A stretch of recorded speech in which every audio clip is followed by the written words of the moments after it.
I can't see from the top.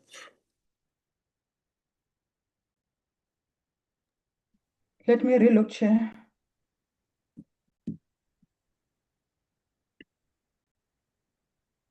What is happening now?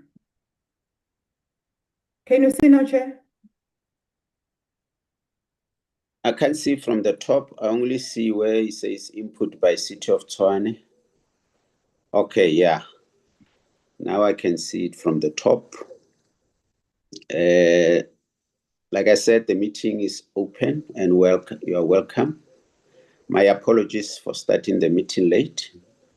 I was dealing with something that I thought I must settle a bit so that I don't have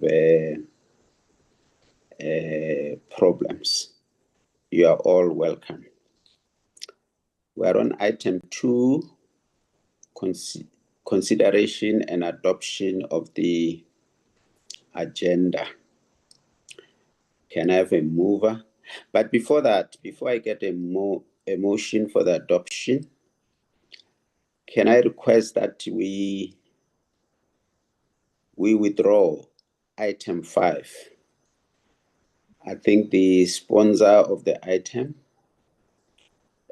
approached for further consultation, and so that we have a better understanding of one another. If we can just withdraw item 5 and postpone it to, we'll advise members as to when we can discuss it.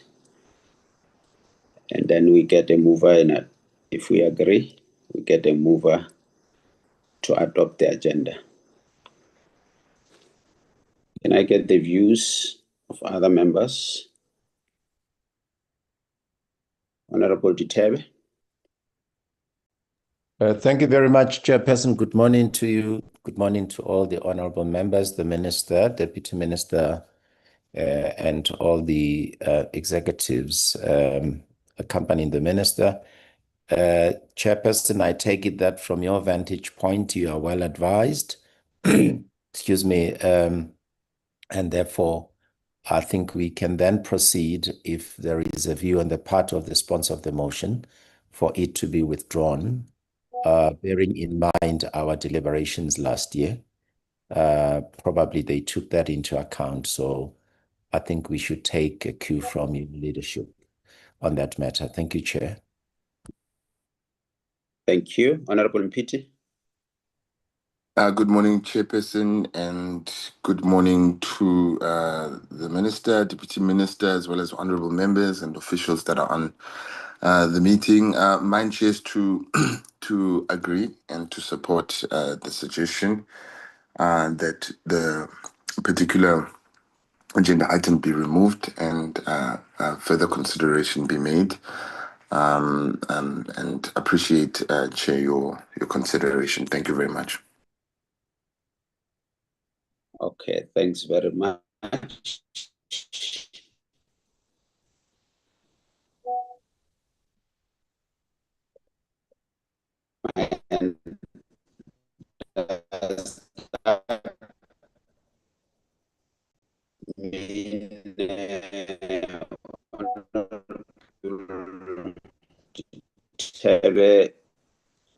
You are moving for adoption of the agenda with that adjustment.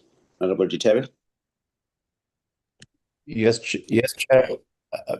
Chair, yes, I'm in agreement with your advice, because I said from your vantage point, I think you are well advised as to the underlying reasons. Of course, details having not been shared at the moment, but we do have a sense of the way forward, that the department should take this forward, and probably that's a consideration. But thank you very much, Chair. I support. Okay. All right. Honorable Mpiti, are you seconding the adoption? Thank you very Honorable much, Chair. Mpiti? I second. Yes, I'm here, Chair. Thank you very much. I would like to second the adoption of the agenda with amendments. Thank you. All right. Thanks very much. Is there a different view? I don't see a hand. Thanks. Then it means the secretary, the agenda is adopted without item 5, but in your minutes, you'll adjust it correctly because item 6 will then become 5, 7, and so on and so on. Noted, Chair. Thanks very much. Do we have a parliamentary legal person in here? Telana, are you still around? Secretary? Yes, Chairperson, Telana was in the meeting. Okay. If she's no longer in the meeting, it's fine. Let's continue. Let's deal with the apologies, Secretary. Good morning, Chairperson, and good morning to everybody in the platform. Chairperson, I received apologies from the minister. She requested an early departure due to cabinet committee meeting today, and the DM is not going to join us due to the cabinet meeting. And I received apologies from MECs from Gauteng, MEC Mutara, MEC for Health, and MEC Mamabulo, and the HODs. They are attending EXCO today. Chairperson, that's all from my side. Thank you. But the Deputy Minister is here. Oh, okay. I see she raised her hand, Chair. DM? Chairperson, I wanted to correct the committee secretary because my apology is early departure. I did not say I'm not coming to the meeting. You must read it properly. Okay, thanks very much. Those are the apologies, including the correction by the Deputy Minister for an early departure. Then we are on item 4, which is open-in remarks. I'm not going to waste a lot of your time, honorable members. I take even if the MECs are not there, they have their representatives from their departments. And before the minister leaves, as she requested for early departure, we'll give her an opportunity to input. Honorable members, on 17 October 2025, the Portfolio Committee on Human Settlements concluded a week-long oversight visit to Northwest and Gauteng provinces. The visit focused on viewing development progress for the Slovo Park community and the Mawiga, which covers Mabopane, Winterfeld, and Ga-Rankuwa petitioners. This engagement served as a follow-up to a February 2025 meeting tracking the implementation of long-standing infrastructure and governance commitments in the city of Johannesburg and provincial government of Gauteng. In Slovo Park, the following were the key updates from the engagement. That on roads and power electrification done, the Johannesburg Roads Agency to grade 6 kilometers of internal roads, plus solar high mast lighting with cameras. On water and sanitation, that Johannesburg Water was appointed to install water and sewage infrastructure, procurement wrapping up by the end of October 2025. On community facilities, plans to refurbish existing community hall and possibly build a new one with housing subsidies. On planning and governance, these matters were highlighted with regard to project management, for example, that a new contractor was scheduled for introduction on 1st November 2025. To support this transition, a task team was established to conduct monthly meetings and monitor service delivery progress. On settlement formalization, the formalization and township establishment process was progressing steadily following the recent transfer of town planning responsibilities to the city of Johannesburg. On land appropriation, efforts remain ongoing to resolve land claims on privately owned sectors with legal counsel appointed to oversee the formal appropriation process. On community safety, the focus was on security. For example, that targeted measures were being implemented to curb crime and maintain public order. This includes the installation of solar-powered high-mast lights equipped with integrated cameras and Wi-Fi to enhance safety in the settlement, especially at night. There were engagements, and the committee emphasized that transparent stakeholder engagement was critical to restoring community trust and preventing protest over long-delayed upgrades. These improvements were mandated by the 2016 High Court ruling under the Upgrading of Informal Settlement Program, UISP, which residents have fought for over the decades. With regard to Mawika, officials from the city of Tshwane recently gave an update on several long-standing Ga-Rankuwa petitions about property disputes and maladministration. With regard to Ms. Ledingwane, it was stated that the petition has been successfully resolved with a special dispensation for a larger house approved and the title deed officially handed over. With regard to Ms. Spain, it was pointed out that her land has been assigned by the province via the city, but the formal registration of transfer to her name is still pending. With respect to Military Veterans Quandam, a construction has been approved for this project, that is Ms. Beng. However, the petitioner has not received the title deed. The Gauteng Department of Human Settlement is committed to covering the necessary transfer cost. With regard to Mr. Mere, his case remains the most complex because the land is not yet proclaimed and currently belongs to the National Department of Health. Transferring it requires approval from the Department of Health, HOCTA, and the province and the city. With regard to Mr. Khaswe, Mr. Khaswe was offered a 1.441 square meter vacant stand at ERF 757 Mogwase, Unit 2, Rustenburg. During the October oversight visit to Northwest Province, the committee was shown the vacant site and told that construction would be completed before Christmas.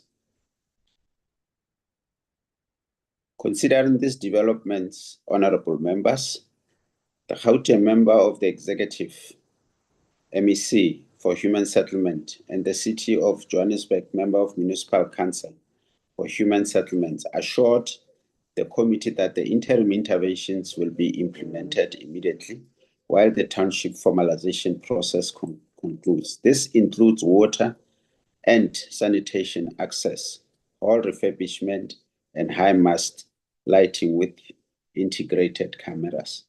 In today's meeting, the Portfolio Committee would like to get progress on all these issues that are outstanding. On the issue of Slovo Park, as we discussed in that community meeting, on the issue of the Mawika petitioners, on how far are we? That's the purpose of today's meeting. Having said that, honorable members, I'm going to request the minister to make her remarks, and then we continue with the meeting. Minister. Thank you very much, Chair, and good morning to the members of the Portfolio Committee and the technical staff that I'm with. Chair, I'm already on the road. You will pardon my non-utilization of the camera en route to the cluster meeting. Chair, I think one came very ready for the first item and its deliberations. First item being item 5, but Chair, I do confirm the receipt of the direction of the meeting, and we appreciate the guidance. And 2, Chair, The team is here. I would have wanted to make more inputs on the issues that are being raised, in particular to the issues of Mawiga, but I do believe that the DG and the DTGs will make an input thoroughly, because we are believing now we're at the level from the department that we need the intervention in relation to the PC, the Portfolio Committee. Chair, we've done almost everything possible to lift the Mawiga issue and make sure that it receives the further attention that it was needed. We have had countless meetings with the Mawiga executive, myself present as well. And we invited the MECs, the mayor of Tshwane, and also the chair of the Northwest Housing Corporation, amongst others, as a delegation that came. And we got stuck, Chair, with the last letter that they sent to us, which I do believe we can respond to it in terms of they are requesting that the gratuity be paid by the department in relation to the assets that they still believe that the council, or rather the cabinet resolution, was not necessarily a better direction. You will recall, Chair and honorable members, that cabinet earlier in our times really took a resolution that all those houses needs to be handed over and communities assisted for free at no cost, handed over at no cost to the occupiers, and then be assisted obviously with the title deed program. And we then started, at the time of my arrival, the Northwest Corporation was still arguing that it needs to be paid by City of Tshwane, it still needs to be paid by the end users themselves, that is the beneficiaries. We arrived at the decision in our second last or so meeting of the year last year, and we agreed that no, they must be transferred at no cost. As we were getting ready to prepare with the City of Tshwane and everybody else, I then received the letter from the department, which one is still to meet about and deal with the issues. But Chair, I think in the main, from the issues that are highlighted in the agenda and the opening remarks that you have also given, do indicate that we need to work closely with the provinces across the country to look into issues that could be assisting our communities and how we could accelerate at this level. Chair, when I was saying one is almost ready to come to the portfolio to give a full report, and we would want to request that the Northwest Corporation also, including the MEC of the Northwest, they come and be in attendance. Because once we are not able to resolve this issue, it has a negative impact on Hlanu, it has a negative impact on almost all the areas. I think with time permitting, DG may also be able to indicate how we're trying to push on the transfer of all the R293s in the country. Our meeting with the previous Minister George of Environment in relation to NEMA, and our meeting with Minister Nyocho in relation to the fast tracking of the registration and the formalization of those settlements, so that we can be able to transfer ownership into those 99-year-old leases, which are even pre the 1994 dispensation. That will be townships like Mdantsane, Seshego, Ga-Rankuwa, any other way where you know that there are 293s that were established, Leboagomo, Mthatha, and anywhere else. I think it's just but one process that can allow us to wrap up that. We are in discussion with the new minister. We have not yet set the agenda clearly, rather the time to be able to discuss the matter. And hopefully he will be able to continue where Minister George left it.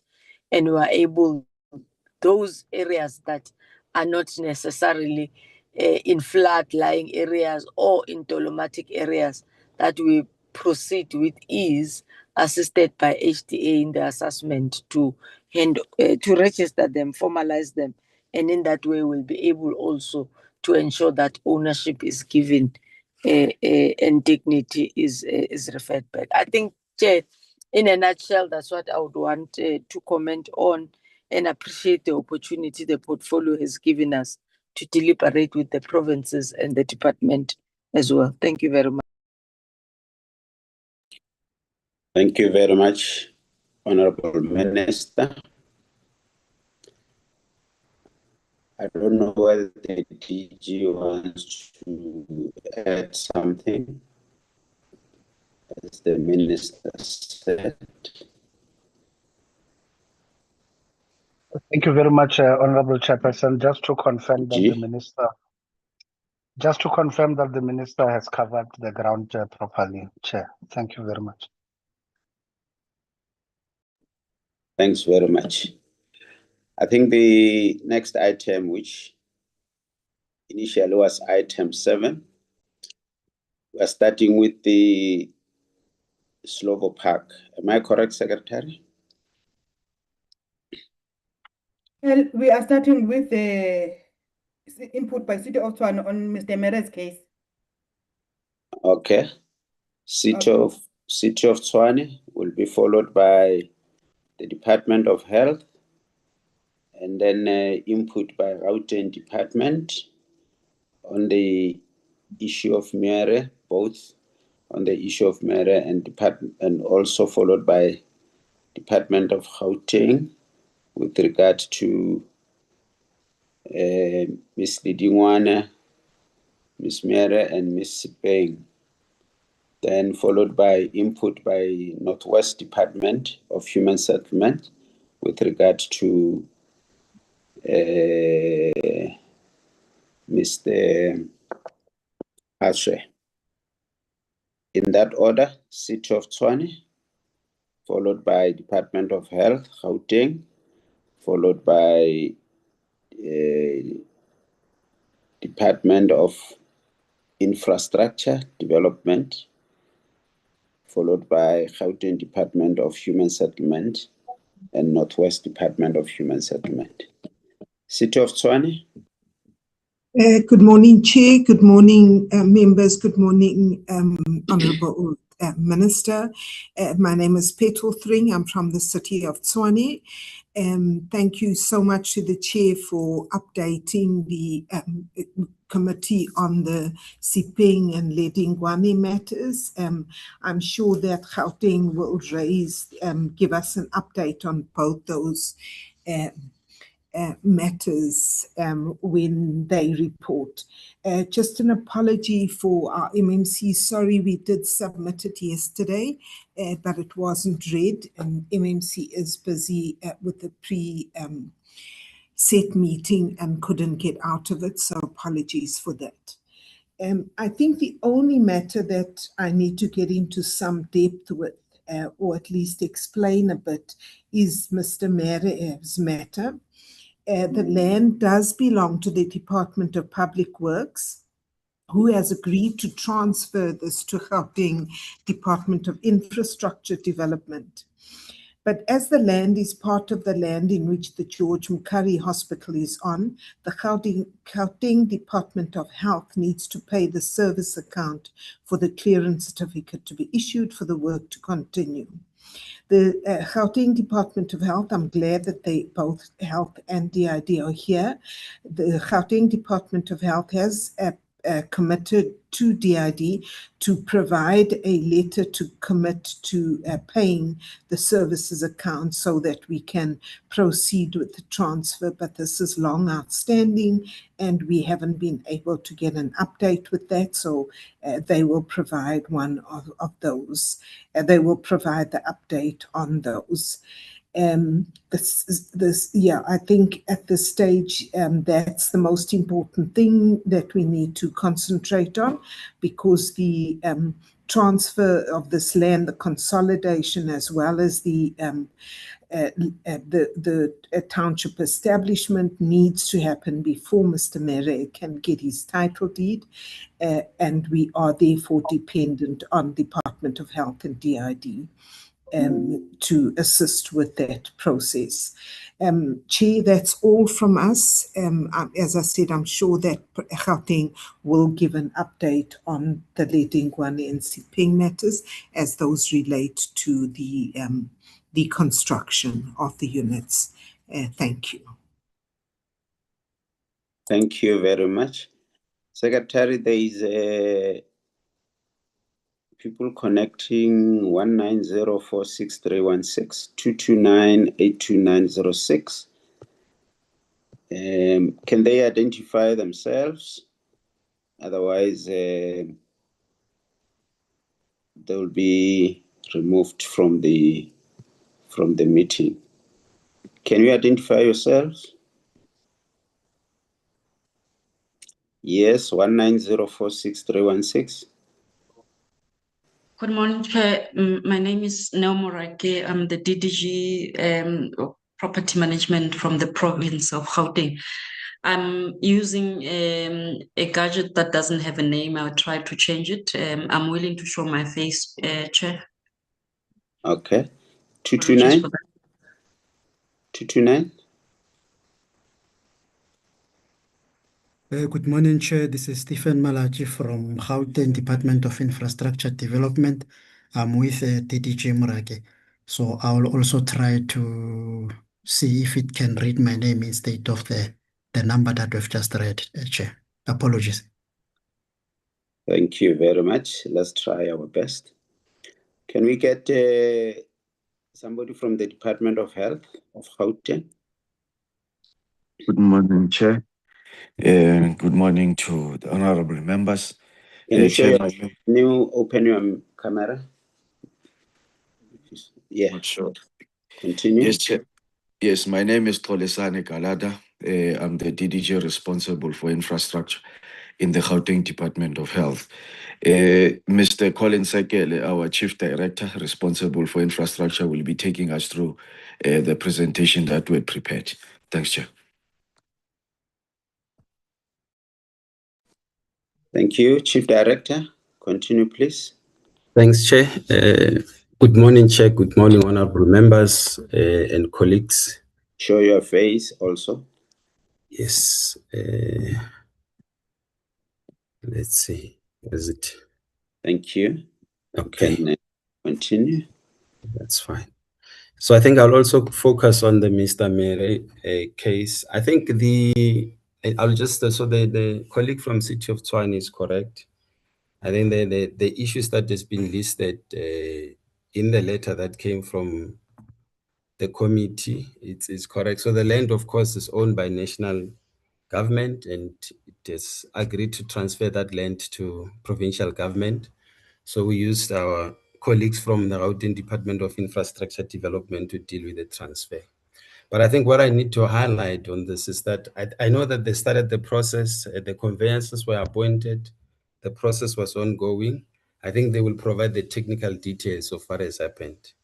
So what needed to happen in terms of the payment of the clearance service account was that that message was communicated to the Gauteng Department of Health in 2024. And I think the invoice amount that was indicated at the time was just over 6 million rands. Then what happened is that we created a PO for that and requested the city to provide us with a text invoice so that that amount could be processed. And that's where the delay took place. That text invoice never came to the department. And therefore, because the money was not being spent during the adjustment process, that money was reprioritized. So that's what happened. And then the PO lapsed. So then the payment could not be done. So I think then what needs to happen going forward now is that we will then give a letter of budget confirmation to our colleagues at DID to say that the amount is available. And then request the City of Tshwane to then produce that text invoice so that we can process it. And like the likelihood is that will happen in the next financial year, let's say the first quarter of the next financial year. So that's as far as the Gauteng Department of Health is concerned on this matter. I think the rest of how the transfer is going to take place, our colleagues from DID will explain that further. Thank you, Chair. Thank you very much. Department of Infrastructure, Gauteng. Good morning, Chair. I'm not sure if you can see me. My camera is on. Yes, I can see you. Thank you, and good morning again. There is a presentation that was shared. I do have it on my side. I don't know if it's going to be projected, but I'll be advised if I can go ahead. You can go ahead. Yes, Thank you are you a so much. co-host. Go ahead. Thank you. Oh, I can move with it. When you say co-host, can I ask You that? can fly from your side. I can fly. Okay, thank you. Let me see. I'm not that familiar with Okay. Zoom. Secretary, can you assist? If she can assist me. Secretary, Hello, Chair. can you assist with flighting the presentation? It looks like I found it. Okay. That's so many presentations here.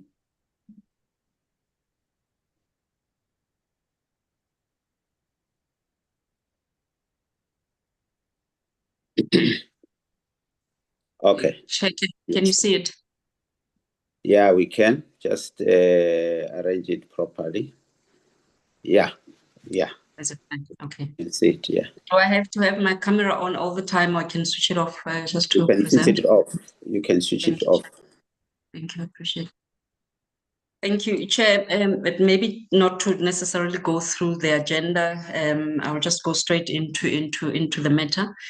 The intention really is just to give just to provide a detailed clarification regarding the inquiry into the bottlenecks in transferring land to Mr. Michael Mire, but also to outline the required steps to conclude this the outstanding process of issuing a title deed to Mr. Mire. It was important for us to just give context in terms of the where the matter started. So we looked at the petition that Mr. Mire sent to the committee, and we also noted the parliamentary committee's outcome of the sessions that they had.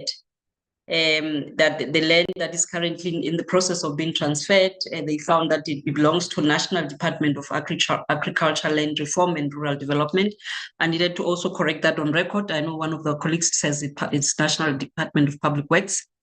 The land forms part of the Dr. George Mokhari Academic Hospital Precinct, and finalization requires that Department of Health settle the municipal service accounts to obtain a clearance certificate.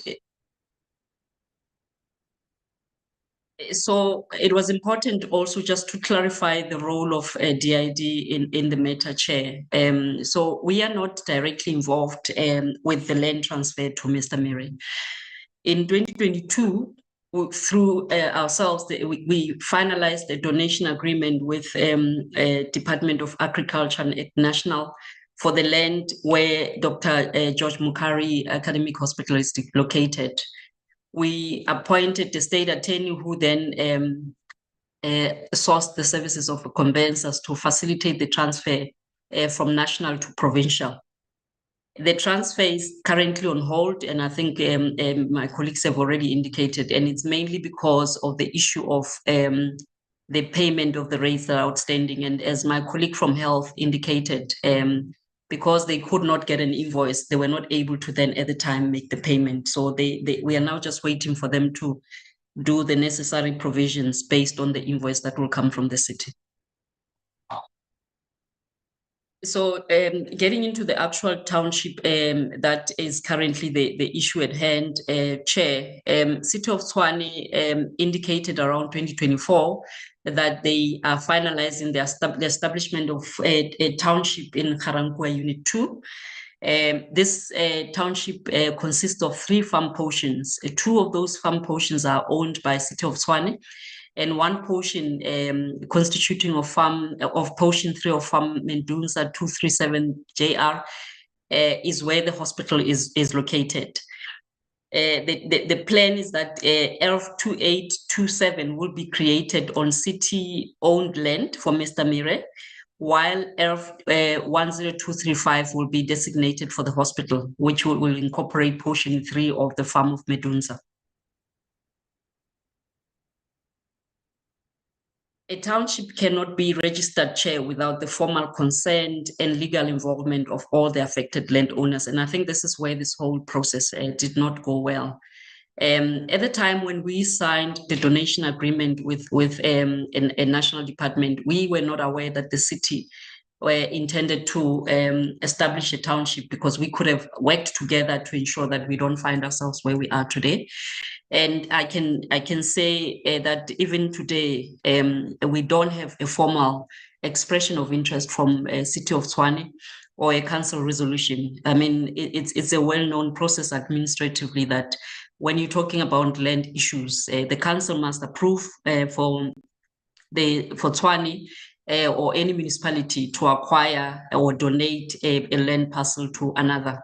We don't have that. We don't have any expressed request to run with this matter, although we are aware of it.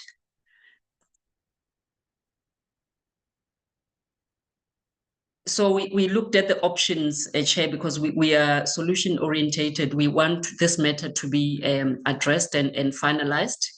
And we've put options on the table to say that we could, as DID, finalize the transfer of the land from national to ourselves. But what it then means is that City of Tshwane must submit a formal expression of interest to us for portion 3 with the council resolution that confirms that they have that approval from the council. Ourselves and the city then will enter into a formal agreement that will include that portion 3 in the township establishment. Then the city can then proceed with the internal processes to facilitate the transfer to Mr. Mere. That's one option that we looked at, Chair. The second option is where we can then, the city can write to us requesting to sign a land availability agreement. What it would mean is that we will have to put the transfer in abeyance for now to allow the process between us and Tshwane to proceed. But what we then need to, because we still don't own this land, as much as we've signed the donation agreement, the official transfer from national to ourselves has not happened. So we will have to engage them to get their consent to allow us to pause the process so that we can finalize the agreement with Tshwane, which would have to follow the governance processes in line with the PFMA. This will then allow the city to finalize the township establishment and then to register the hospital portion back to the province. So those are the 2 options that we are putting on the table, Chair, that we just need to, between ourselves and Tshwane and National, just find each other and make sure that the matter gets finalized. With that said, Chair, we're just saying that we will continue with the discussions, and we understand the stress that this has caused for Mr. Mere. And as a department, we are committed to ensuring that we finalize this, and our colleagues from health have already committed. We are working closely with them. And additionally, we will then engage City of Tshwane so that they can expedite the submission of the formal expression of interest and the necessary council resolution so that we can finalize this matter. Thank you, Chair.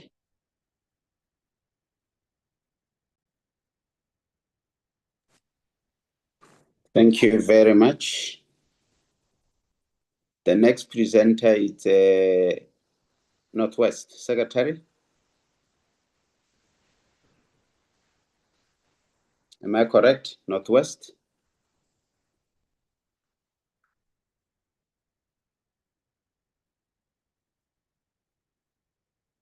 Okay, Gauteng Human Settlement before Northwest.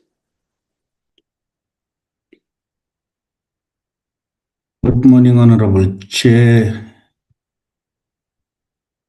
honorable members of the committee, Honorable Minister, DM, DG, HODs present today. My name is Buingotlo, my surname is Ntebeche. We have prepared some 3 slides presentation in a form of an update. With your permission, we can just load it and then take the August committee through. Yes, Vic, you are a co-host. You can do it from your side. Thank you, sir. Vic, if you can just load it, I will take the committee. Chair, as you indicated in your earlier comments, as you were taking us through the expectation of the committee, we want to concur that indeed we have taken heed of the guidance and the directive as given by your August committee. We went down and in the presentation, we will then indicate how much of progress have we recorded so far. And Chair, just for completeness, we are responsible for, and I think the colleagues between the City of Tshwane, Department of Health and DID are responsible for Maryland Petition. We are responsible for both Melidingwane and Mabopane. What we then did was to just make sure that we then indicate the level of progress we have recorded so far. And indeed, you are correct. The issue of the allocation of the piece of land that was accorded or given to Melidingwane was agreed to between the parties. There's no issue there. I think all the documentation has been given over. And we are still in a process of trying to formalize Mabopane's one. And what we are going to be see your presentation, or are Vic? you not yet? Are you not yet there?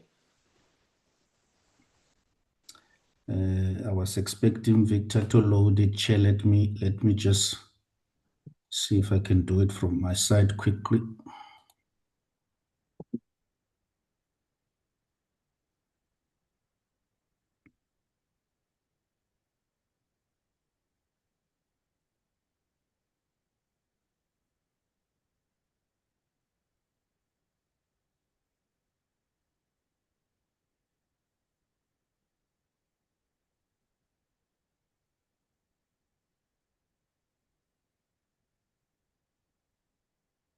Is it visible on your side, Chair? Yeah, it's visible. Thank you so much. My apology to yourself and the August committee. No. This is, Chair, if I can just load the correct one. There you go.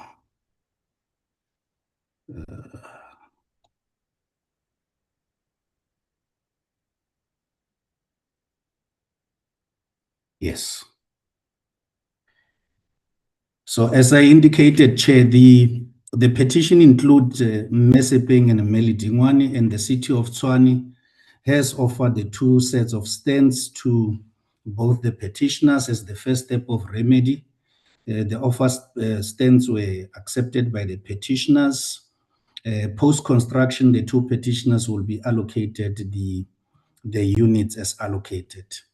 Chair, on this slide, we are just expressing the view that now that the pieces of land have been offered and accepted by the petitioners, we want to confirm that for Mabopane in particular, R469 in Cederberg was identified, confirmed, and agreed to by the petitioner.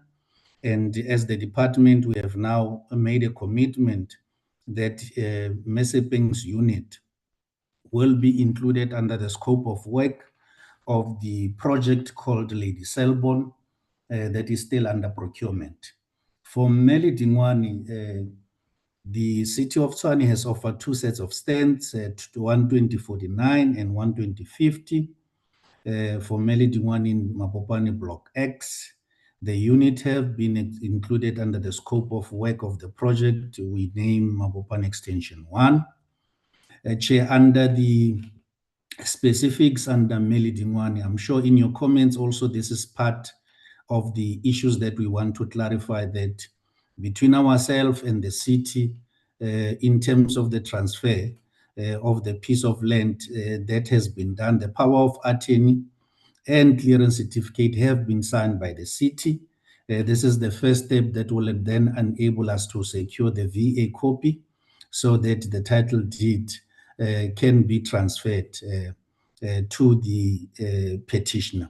Application for the VA copy is in progress. We are expecting that it should be concluded by March. Chair, the lodgement of the transfer document will then proceed as soon as the VA copy is obtained. This is important, Chair, because we can't move forward without the VA copy. And when we realized that we wanted to do the lodgement and we needed the VA copy, we then had to begin firstly by applying for a VA before we can then proceed. This process is underway. Everything is going well with it. We are anticipating that we should be able to close this by the end of March. Department of Human Settlement in the province is managing the subsidy approval for Mabopane, and we are concurrently running that process of the lodgement with this one, and we are also undergoing the procurement process for the appointment of the contractor for Lady Selborne. Everything equal, Chair, we are anticipating that this should be done, all of it, before the end of the financial year, so that by the rise of the new financial year, we should be able to start in earnest with the actual construction of the units of the unit for Mabopane. So once the lodgement is complete, that will be done. The proof will be sent in terms of the earth confirmation, and the construction of the unit will commence as soon as the financial year starts. Chair, when we go to Melidingwane, the contractor, we want to confirm to your August committee that the contractor has been appointed for Mabopane Extension 1. We are excited to report that yesterday we then formally handed over the site over to the contractor. Site establishment will then commence today. This is in line with the SLA signed between the two parties.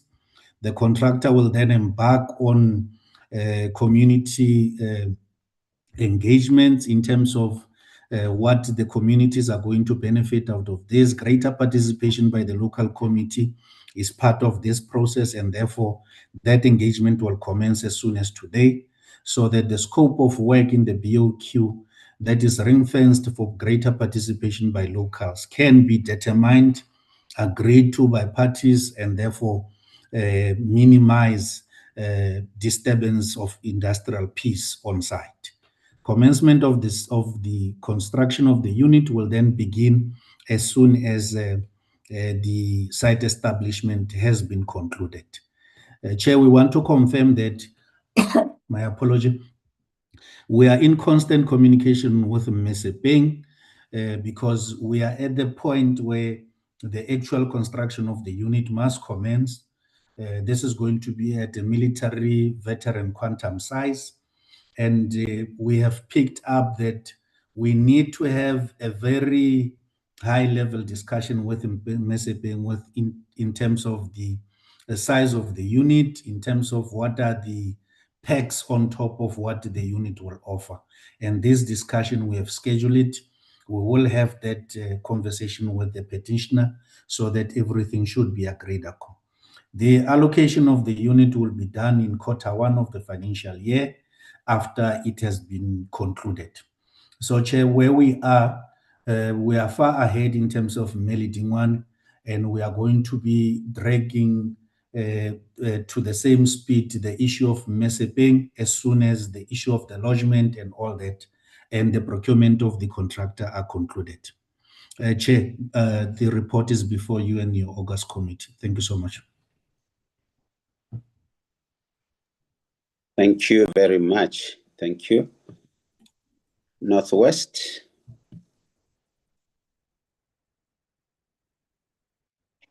Good morning, Honorable Chair and honorable members. My name is Muzi Mashabane, representing the Northwest Human Settlements Department. I must also apologize for the HOD that is also that has got other commitments, and she could not join us as well into this meeting. In relation to Mr. Edwin Khaswe's house construction, we had prepared a presentation, but I'm not sure if I can be assisted with the sharing part of the presentation from the Secretariat. Thank you.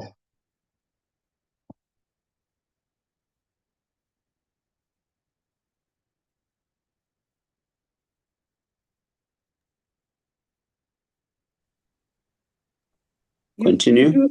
You do have the sharing rights, Muzi? Okay.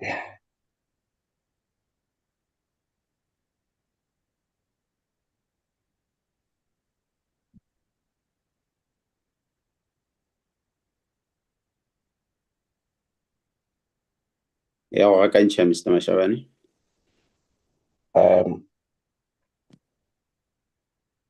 I'm just trying to check if my screen is visible, Chair. Yeah, we can see it. Okay. Thank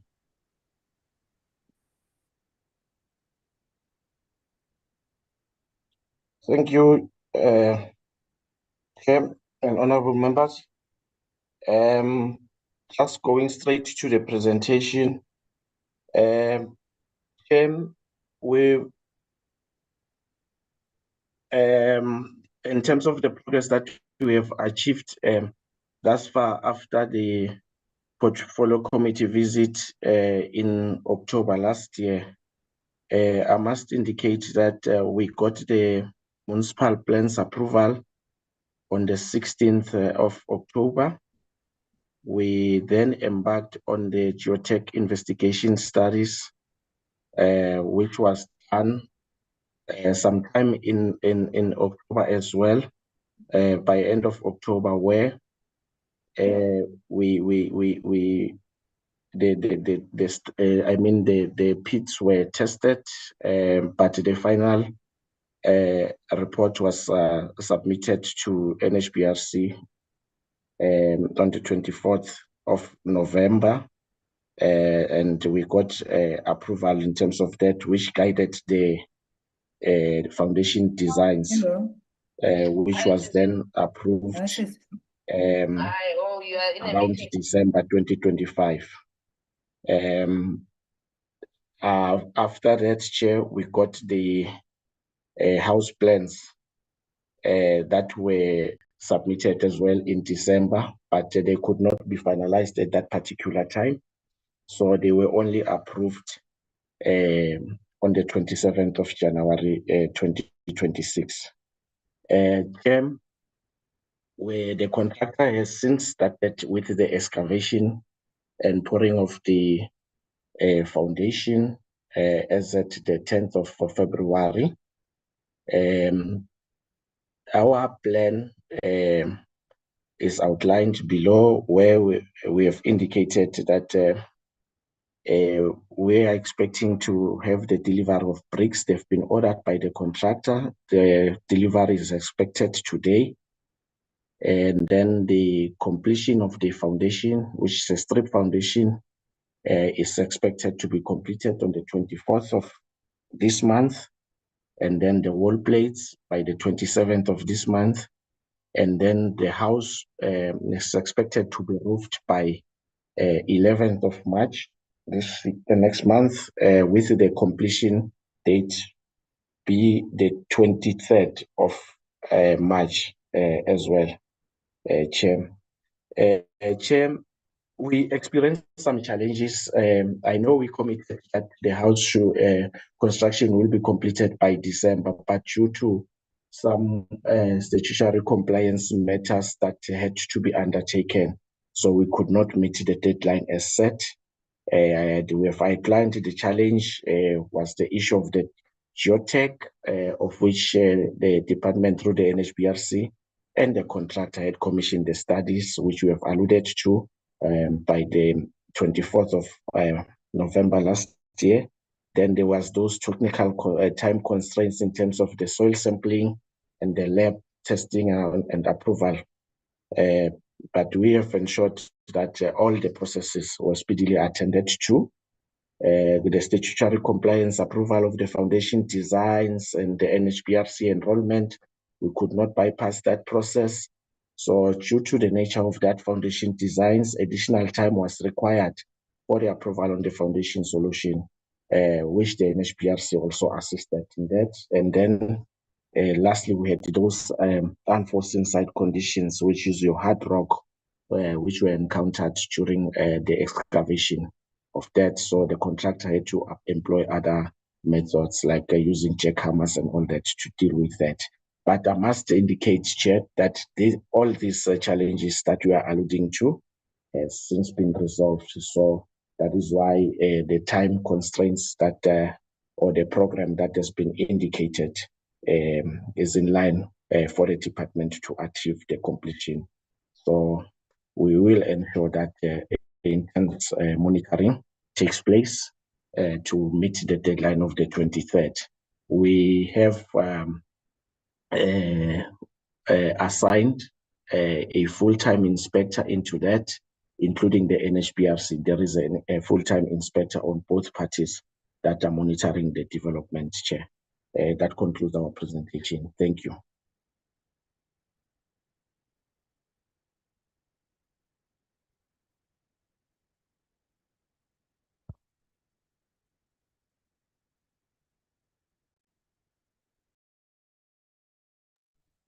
Hello, Chairperson.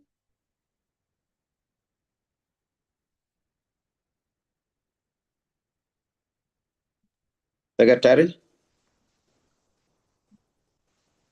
Hello, Chair. Okay, Yes. we are going now to deliberate input by National Department. Okay. National Department of Human Settlement, DG.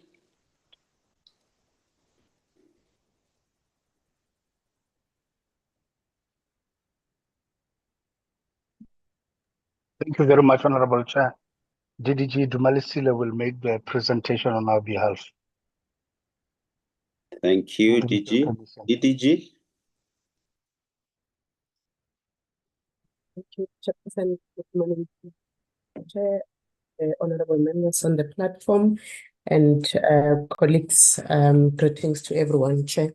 Chair, it will not necessarily be a presentation, and maybe let me take the advice of the DG and share the presentation.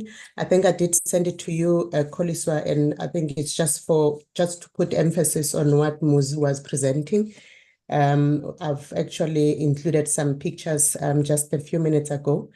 It's not this one, Kosi. I think I sent it to Koliswa. Just immediately after the slide with Mr. Kaswe, there are pictures there to confirm what has just been shared. But on the whole, Chairperson, with regards to what has been presented by City of Tshwane, as well as the Gauteng Department of Human Settlements, we concur. We're working together. The presentation that we had initially prepared has the same story. Nothing is contrary to what has been presented by the colleagues. So the report that the members have received is where it is in terms of the presentations. We are also concerned about Mr. Mary's matter, but it is receiving attention from the colleagues in Gauteng and City of Tshwane. Similarly, with the issue of Mr. Kaswe, we were concerned that we did not honor the commitments in terms of the timelines that we committed to the last time the members were on the ground. but the challenges that Muzi had just shared with the members, we did not anticipate those. Koliswa, are you able to share that particular slide with the pictures? So there is progress in terms of that construction chairperson. That's what we wanted to demonstrate. That's what we have there. We can go to the next one where they've started casting for the foundation. Members would see that the pictures there are as early as the 12th of February, which is last week. So this is just a confirmation that there is work that is happening. This is as a result of the guidance that the portfolio committee members have been providing to ourselves, as well as the provinces, in making sure that we resolve the issues of the Mawiga 4. So this is where we are. And we are convinced, Chairperson, if there are no further delays or unforeseen circumstances when it comes to the construction of this house, we are convinced that we will be able to adhere from the side of the contractor. We will be able to adhere to the timelines that the colleague Muzi had just outlined. We are also hoping, I think there has been challenges with, I think it's Mabopane, with regards to the house in Mabopane, where there has been challenges. I'm done on this one. Thank you so much, colleagues. We can take it off the screen. There has been some challenges of invasion, but the city of Tshwane has been very helpful. Their team was moving swiftly in trying to make sure that they protect that site. So there is the challenges that the complaints that the members have been receiving from the petitioner. I do want to confirm that those issues have since been resolved. There are officials from the city of Tshwane who are patrolling that area from time to time, just to make sure that there is no further invasion of that particular site in as far as Mabopane site is concerned. Those are the developments, Chairperson, but on the whole, we do support the reports that were presented by the colleagues. It is what we are familiar with, and this is work that we continue to assist and support and guide the colleagues further in trying to resolve these issues. Thank you so much, Chairperson.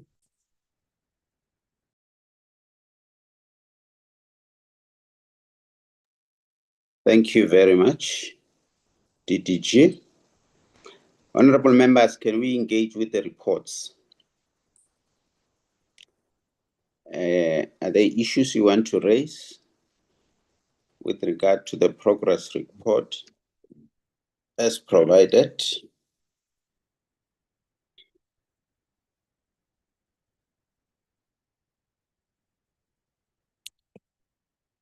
Honorable Poole.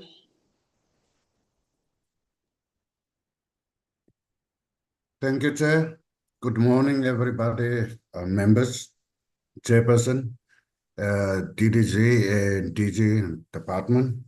Yes, I listened to what DDG said about Mr. Edwin Kakasu's house and explanation around the difficulties that occurred. But nevertheless, Chairperson, the municipality, as they showed us in their presentations, is that building plans was approved 16 October 2025. They have the geotechnical investigation commenced on 31 October 2025, finalized 24 November 25, the foundation solution as we see it now. And plans were submitted to the NHBRC for enrollment in December. A promised deadline for a constructed house for Mr. Kakasu, and the approval was granted on 27 January 2026. Chairperson, during our visit in our oversight in Northwest Department of Human Settlements and the NHBRC, assured this committee repeatedly that Mr. Kakasu's house will be fully constructed by the end of 2025. That has clearly not occurred. My question is therefore simple. What assurance can the department now provide with a firm and binding deadline as they shown us The construction will commence and be completed with the revised time frame. And secondly, Chairperson, what is the consequence management will follow where the undertakings given to Parliament are not honoured? Thank you, Chair. Thank you very much. Mr. Mashabane. Thank you, Chair.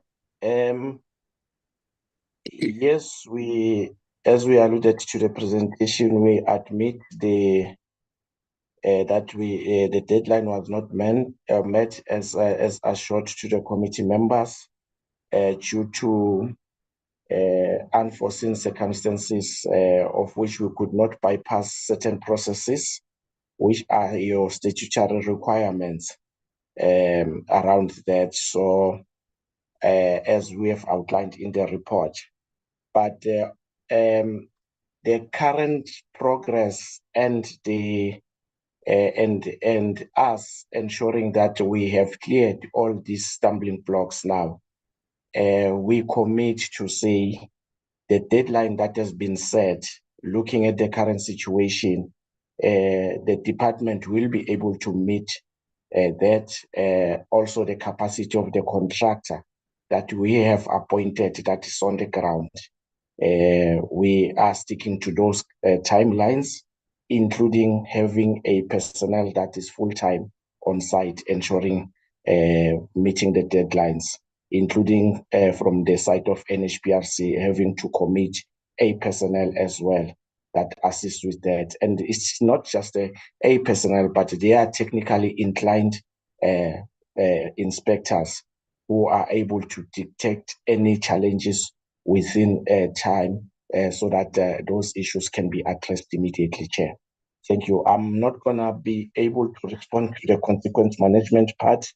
I will leave it there to my superiors, but that's the response. Thanks.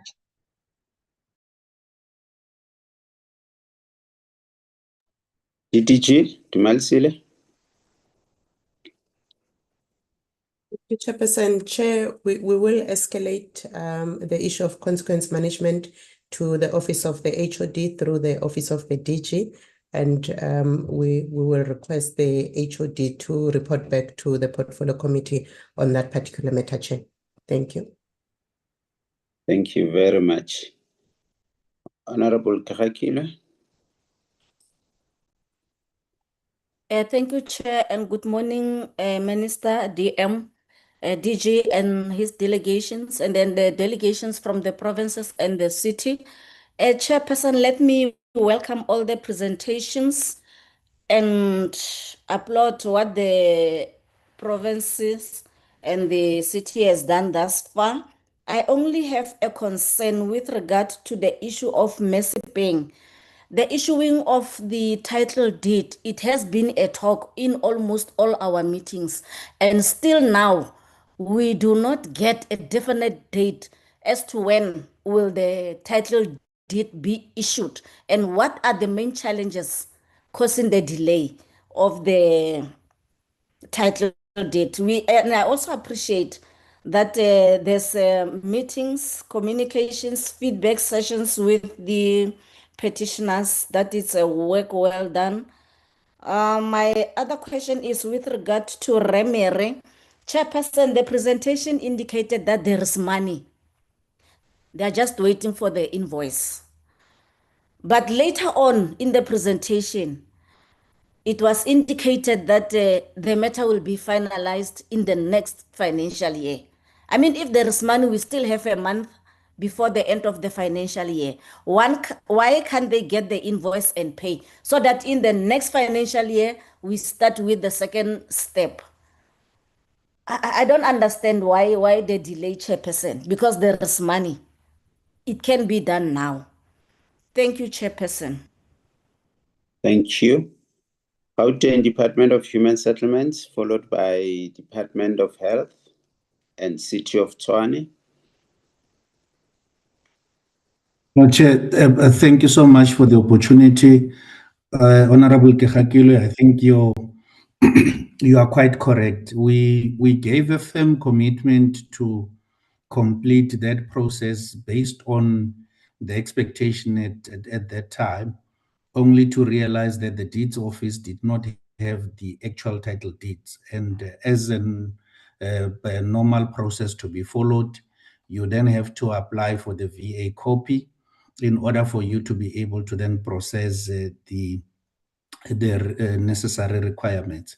And therefore, the lodgement can only happen once you have that VA copy.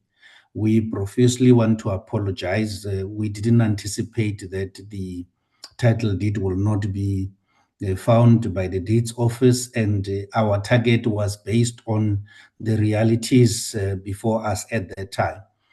But we have since recovered the lost ground. The team has already done that. The city of Tshwane has done everything on their part to ensure that the power of attorney and all the necessary paperwork was given to us. We have since applied for the VA copy. We are just waiting for it. The minimum time frame that you can wait is 3 months, Honorable Kegakilwe. And therefore, in the report, that's why we then put the end of March as per our counting.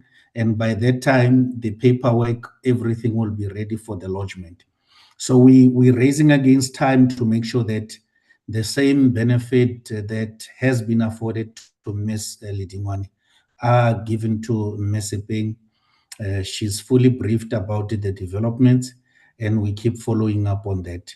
We want to apologize, and we understand that at this time, all the dots should be crossed, and all the T's crossed and all the dots dotted. But we at that stage, we want to apologize. Thank you, Chair. Thank you very much. Department of Health. Thanks, Chair. I think let me clarify. So I had said in 2024, there was an allocation made for payment to be done. That's in 2024. And then when the tax invoice was not coming through, there had to be reprioritization of funding, because then there was going to be under expenditure. So what I said is that it's part of the process now. What we need to do is to give budget confirmation to our colleagues at DID. And we have just done the adjustment budget process, which we concluded.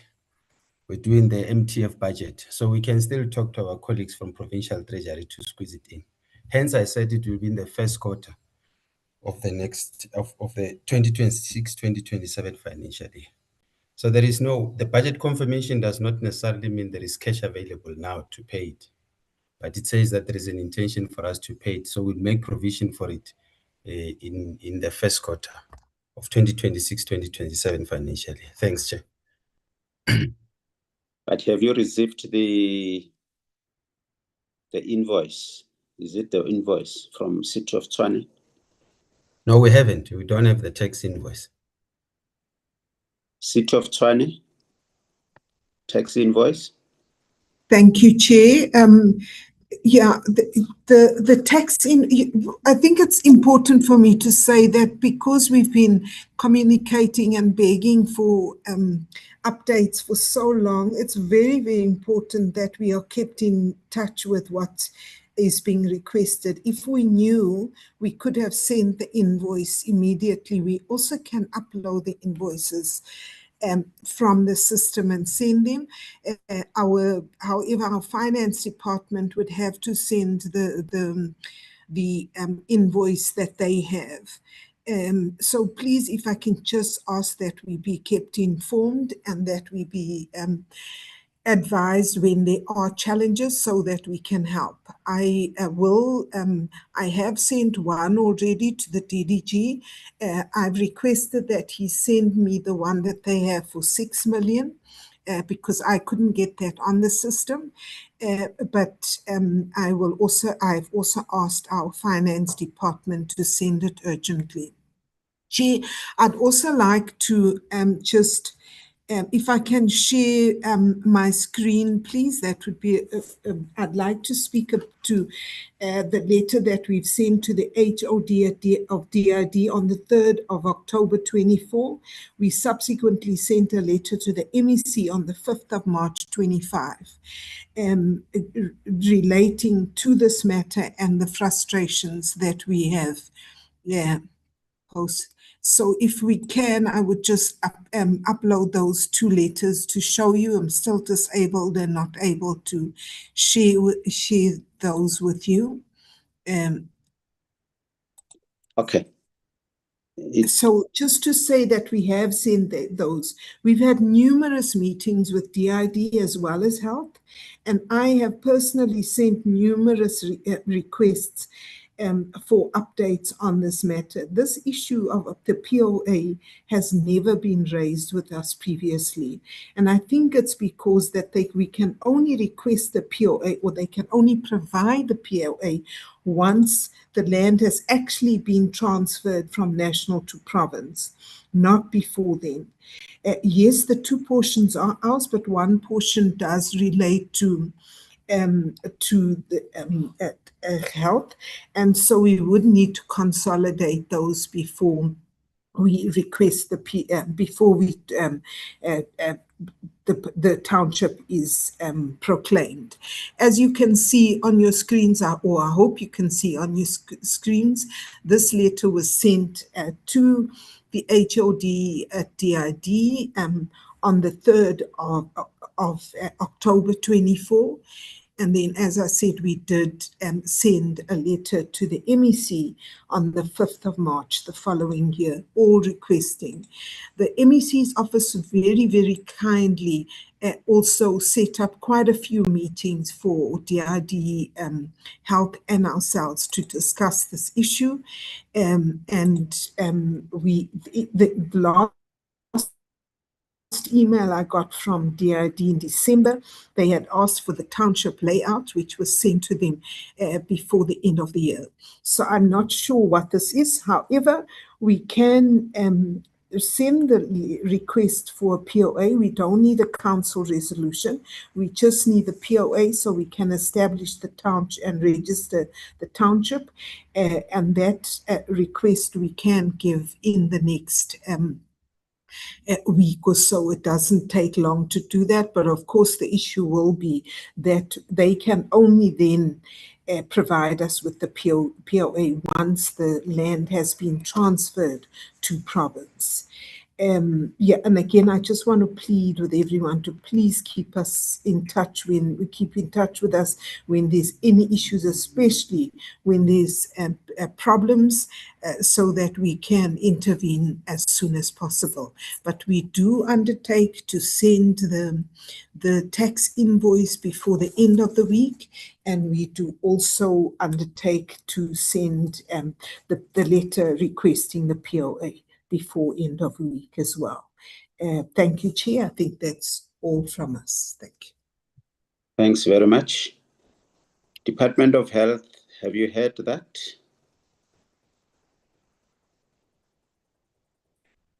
Yes, Chair. Yes. Mr. Skele, can we make sure that immediately after this meeting, you and Petal from City of Tshwane, you communicate and make sure that the necessary exchange of documents is done to fast track the process. Can we agree on that one? Yeah, that's fine, Chair. Mr. Ring, are you fine?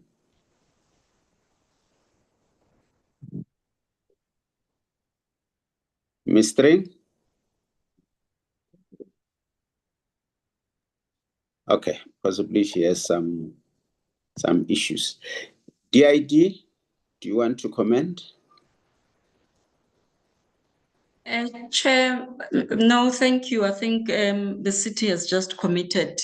I don't want to create a dialogue. We do have a IGR with Tshwane all the time, even this morning. So all of these issues we do engage on.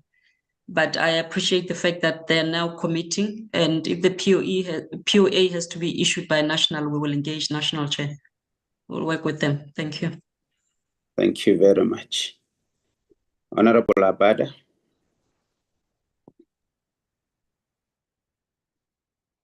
Good morning, Chair. Good morning to the Minister, the Deputy Minister, DG, DDG, and all entities on the platform, my fellow colleagues, honorable members, our support staff as well. Thank you for your dedicated and unconditional support in our group. Thank you to all the presenters for the presentations. And, you know, I understand that you are all sitting with a situation in terms of your different excuses. You know, but the thing is, we're hearing the same thing every time. And especially when it comes to Mr. Mary, you know, we've heard this where you're waiting for the Department of Health to pay the amount. And I can't understand why it takes this long to get anything sorted out. So my questions are, across the Mawiga petitioners, Mr. Haslow's delayed beneficiary house and Mr. Mary's installed title deed, we see repeated references to progress and process. But where are the final enforceable outcomes with non-negotiable deadlines, and which named officials will be held personally accountable if these deadlines are missed? Because we constantly miss the deadlines. I mean, we're constantly saying to the petitioners, you know, here's a deadline, this is what you're going to have, your house is going to be ready before Christmas. We promised to go have tea, you know, with the petitioners, and nothing's happening. And, you know, it's just unacceptable. My second question is, how is it acceptable that citizens who escalate their matters to Parliament as a last resort are still subjected to bureaucratic delays, whether due to poor planning, geotechnical oversights, intergovernmental debt, 6 million rand municipal rates, or administrative silos? And what consequent management has been instituted against those responsible?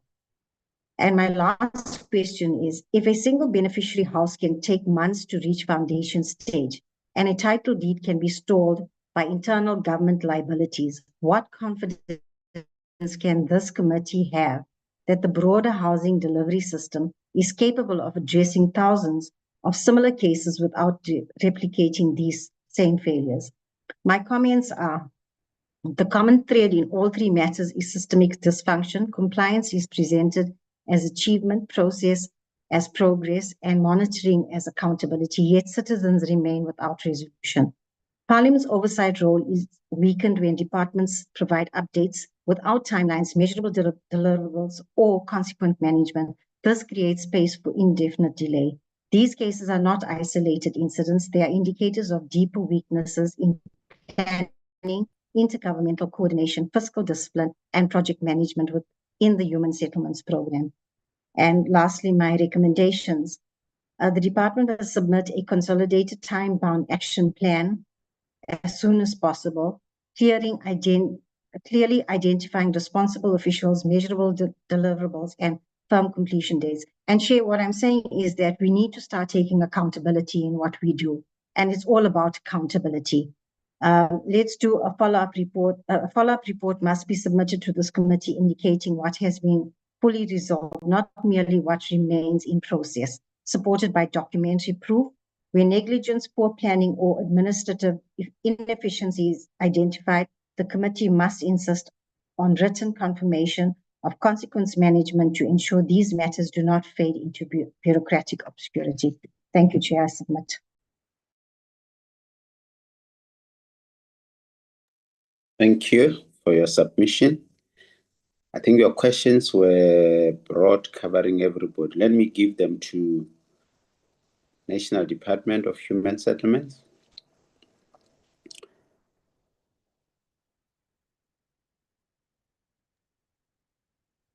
Thank you, Chairperson, and thanks to the Honorable Abada on the questions and comments. Chair, I think when it comes to the questions, I do want to indicate that The questions have already been fully responded to by the city as well as the provinces, both the province of Northwest as well as the province of Gauteng. The second matter on the consequence management, Chair, I think we've covered in particular the matter in relation to Northwest. We will do likewise on the matter in relation to the city as well as the provincial departments in Gauteng. And we will then oblige in as far as the request is concerned, where Honorable Abada is requesting that we should, going forward, we should actually submit a clear time-bound action plan that will be able to give an indication of the responsible persons, and so that then at least we can be held accountable going forward in as far as the timelines are concerned. I think maybe I should pause at that point, Chair. Thank you. Thank you very much. Honorable Ditebe. Chairperson, good morning to you once again, to the Minister, Deputy Minister, DG, his team, and all other delegations from provinces, City of Tshwane, honorable members.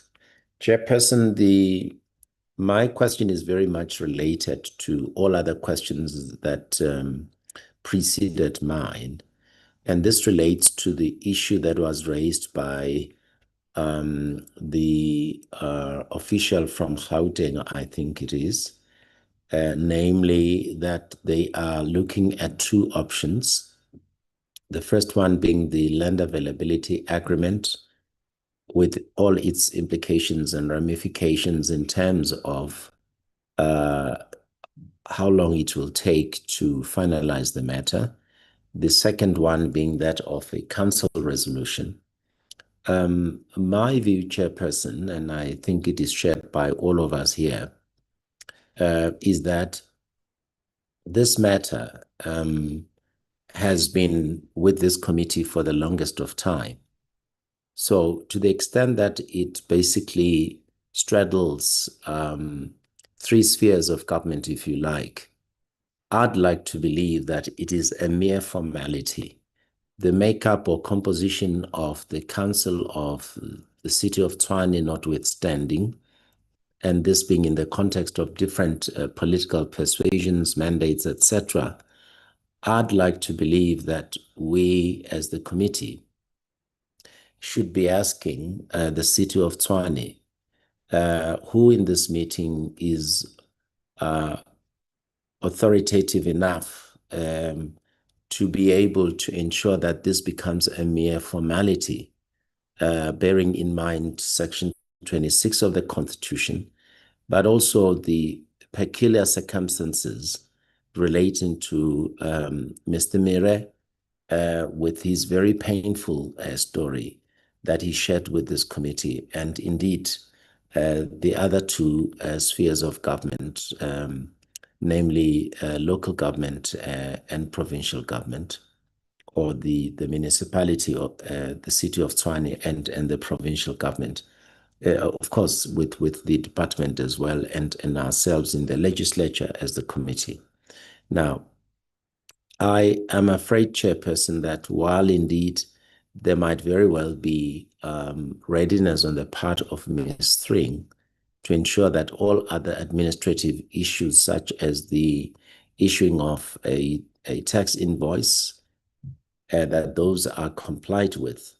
But given the powers and functions of councils, I'm not so sure whether, in fact, we should read this as a mere formality, and that is why I'm asking about the authority of the person representing the City of Tshwane in this meeting, because, Chair, how long it takes is also important, and, you know, on the part of the councillors there, they might not even be aware of the great urgency involved in this.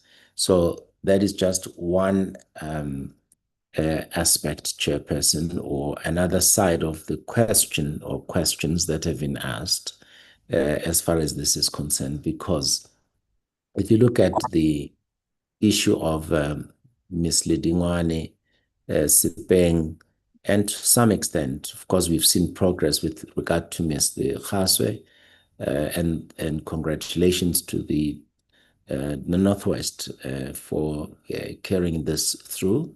We were there, and no foundation had been dug as yet when we were there. Now we can see that there is one. So we would like to know, Chairperson, that basically my question is directed to the City of Tshwane, but it obviously also covers the provincial government. Thank you, Chair. Thank you. Ms. String. Thanks, Chair.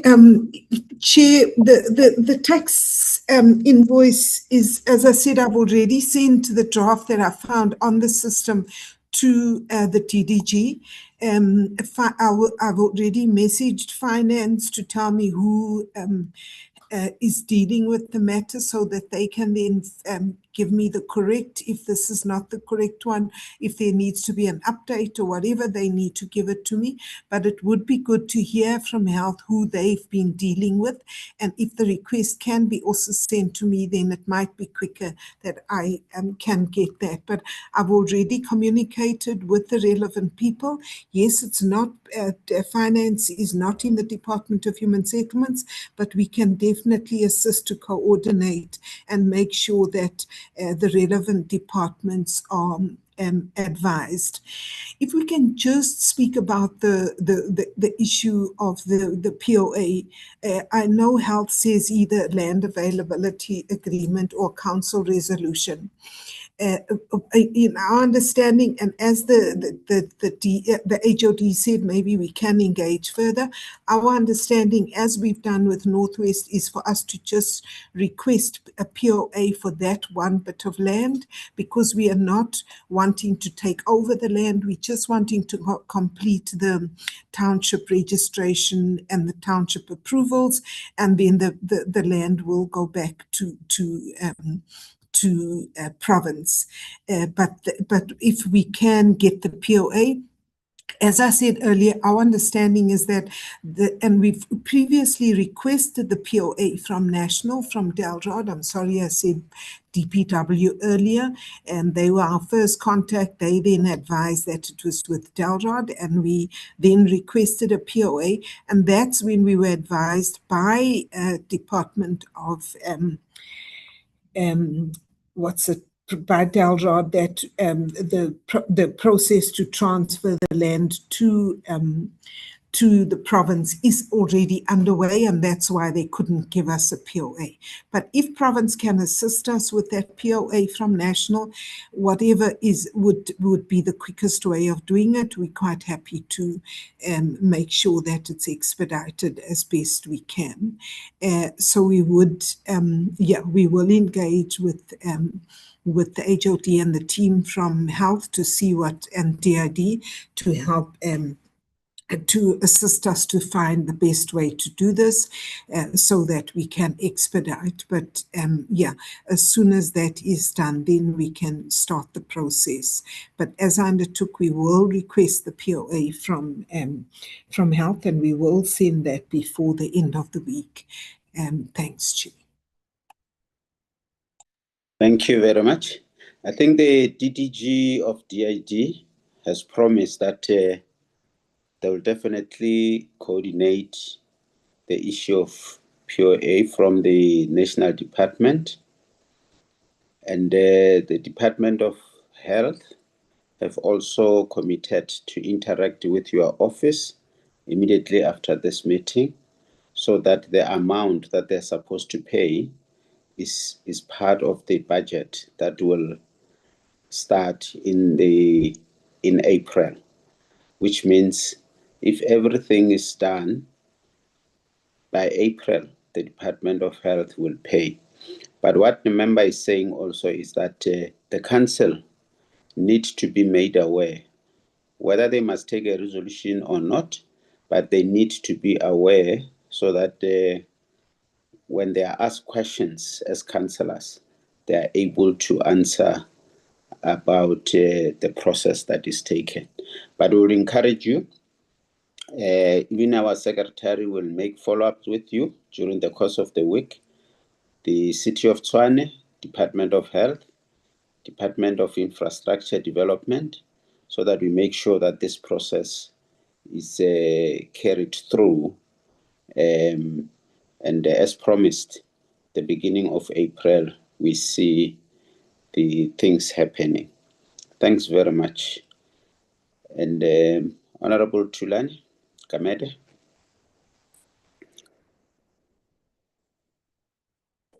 Thank you very much, Chairperson.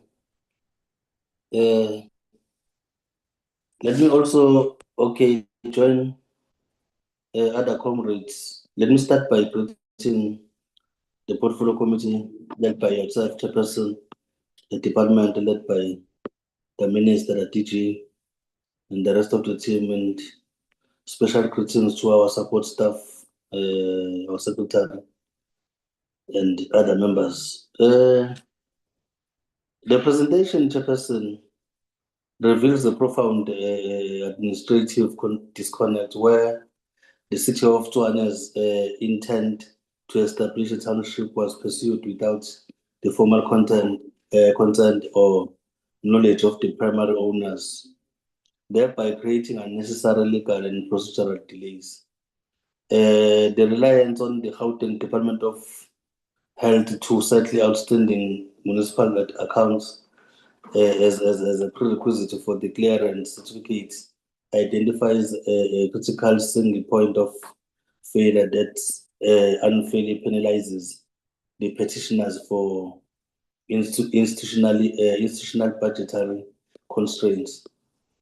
Chairperson, how does the apparent lack of prior coordination between the City of Tshwane and the Department of Infrastructure Development regarding the 2024 township proposal highlights systemic weakness in intergovernmental land administration, and what protocols could be implemented to ensure integrated planning? Considering the fact that Mr. Michael Mears' title deed is effectively stalled by a 6 million municipal debt owed by the Department of Health, what are the legal ethical implications of tethering a private citizens' property rights to the fiscal performance of a state institution? Chairperson, for now, let me stop there. If time permits, one will come back for more. Thank you very much, Chairperson. Thank you. Let me give it to the DDG National again, because the municipality and the departments, provincial departments, like I said, they have committed. DDG, Dumalisile?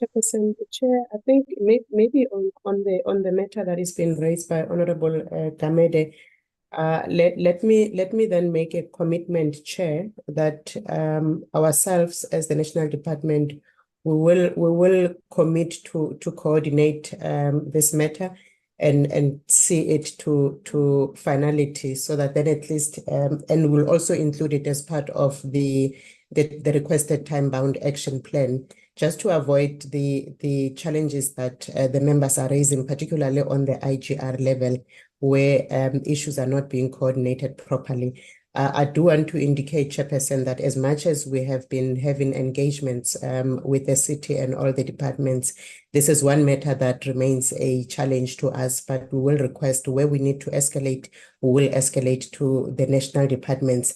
Even with the matter that was raised previously by Honorable Ditebe, where his concern was as a result of the level of colleagues who are actually participating at this level, we will request through the office of the DG, as we had attempted to do previously, that issues are escalated to the level of the city manager so that they receive the necessary attention.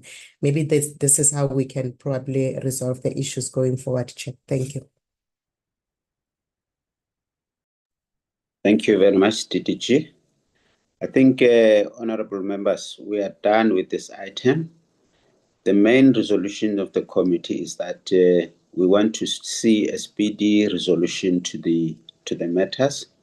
They've been with Parliament for quite some time. As this portfolio committee, we found this with the previous committee, and we're taking it forward.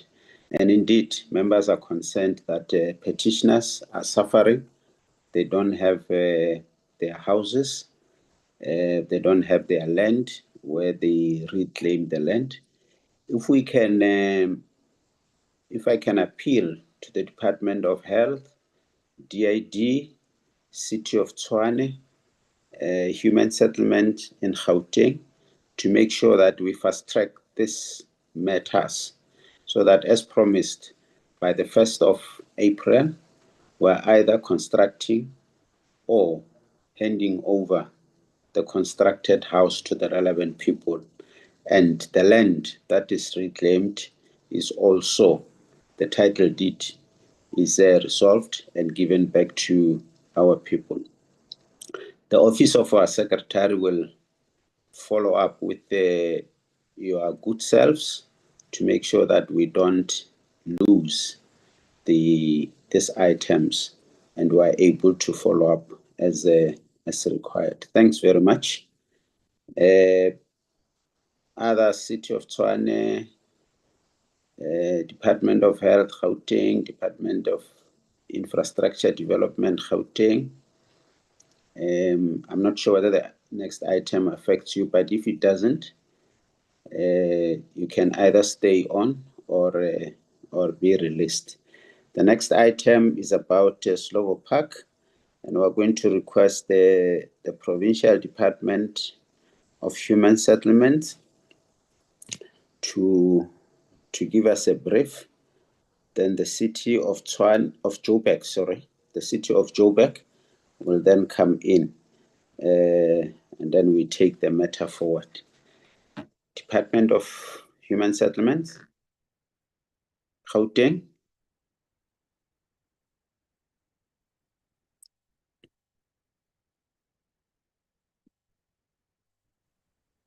Good morning, Honorable Chair, Honorable Minister, and Honorable members of the committee. Chair, as usual, we have consolidated the presentation into one. If you are guiding that the province start, we can go to slide 6. Please, Chair, through you, and then the city will take over. Tsepo Baloyi, Director for Informal Settlements, will take us through Yeah. Chair? Continue. I was just saying, let's see your face. My camera is on, Chair. Can you see my face? I can't, Pumzile. I see your camera is on. Yes, Chair. Not. Let me No, try this. Let me try this, Chair.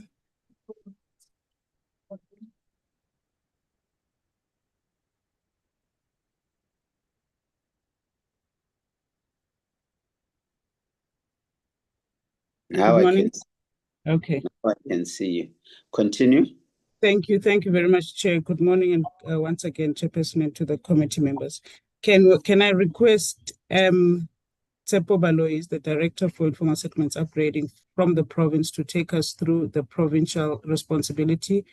I'm not seeing members of the city in the meeting, Chair, but then would ask the city to take over for the greater part of the presentation.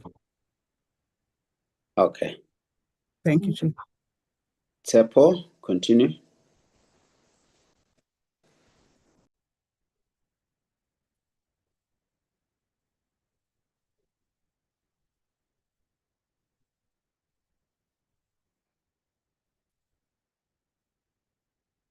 Thank you so much, Honorable Chairperson. Good morning to you. Good morning to the honorable members, the Minister, Deputy Minister, the DG, and all my colleagues from the different spheres of of government that are on the call. Yes, my name is Tsepo Baloi, Program Manager for the Informal Settlement Upgrading Program in the province, and I will be taking you through the provincial interventions that we're currently busy with as far as Slovo Park is concerned. As the DDG has indicated, Chairperson, we have a combined presentation with the city. I am not sure. I have tried to flight it. If I can just get confirmation from your end, if it's visible to everyone.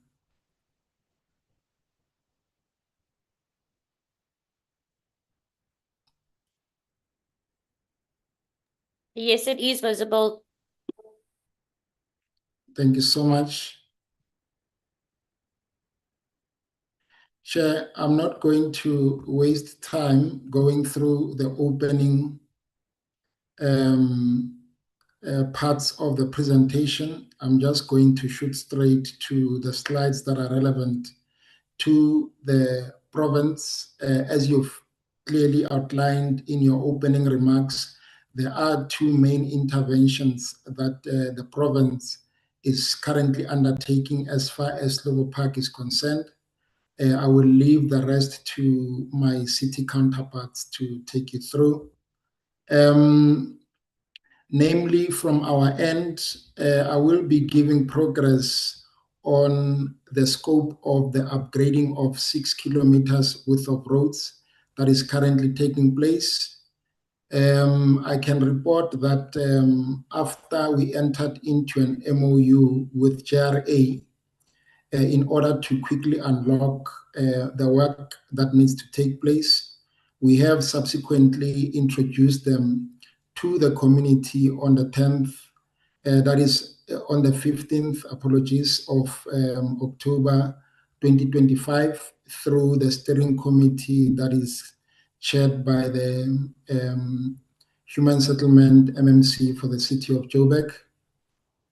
I must say, Chairperson, you will realize between my timelines there that the contractor in earnest started work on the 3rd, so that gives an indication of a lapse. Yes, the slides are not, your slides are not moving. Are not moving. Okay, I'm going to try and flight again, Chairperson, and I hope that will sort it out. If you can just give me a second. All right.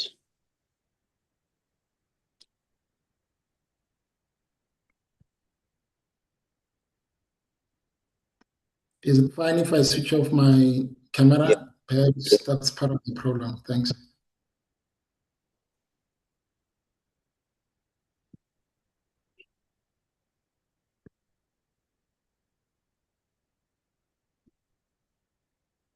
Can you see my presentation, Honorable Chair? Yes, intervention. I see the slide with interventions, background. Okay, great. Then it means they are moving. Yes, grading of 6 kilometers. Can you put it on slideshow? I'll do that. Is that fine, Chairperson? Okay, let's continue. Thank you. Yes, I was trying to indicate that there were some delays that took place before the contractor could hit the ground and start with the work. And that was owing to the engagements that took place between the community and ourselves and GRA, wherein, rightly so, the community wanted to understand some of the opportunities that were coming with the community, with the project in relation to employment and economic opportunities, as it would be expected with any other project. So those negotiations took a long time, but at the end, we managed to find each other, wherein we managed to explain to the community that the project that we're embarking on, it is not at the scale where it can absorb localized beneficiation, as it is not a capital project. But what's happening is that we are using GRA through its maintenance program to upgrade the roads. So what we ended up reaching an agreement was for GRA to continue giving the agency of the project itself.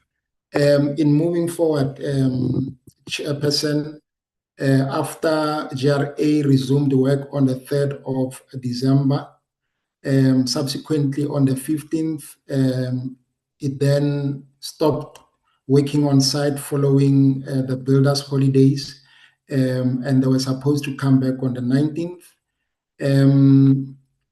All in all, Chairperson, currently as we sit, I hope that my slides are moving, Honorable Chair.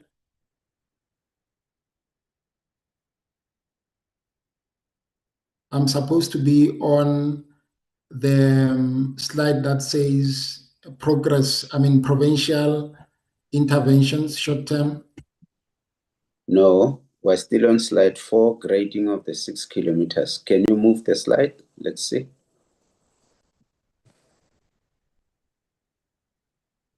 I have moved the slide. I think the problem is that when it's on slide mode, they don't move at all. Maybe I need to take it off with your permission, Chair. Okay. Let's do that. Thank you.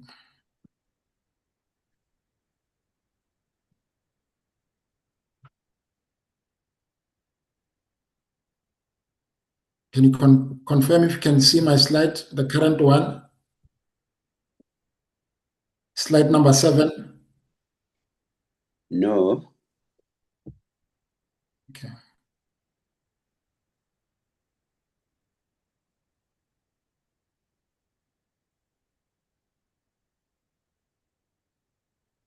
Can I proceed, Chair? Yes, I see progress on grading of internal and access roads. Correct. All in all, Chairperson, only 20% worth of work has been done to date, and that is owing to some of the challenge that can be explained from the slow performance of GRA. When we engaged the GRA, they explained that they had trouble sourcing out the machinery.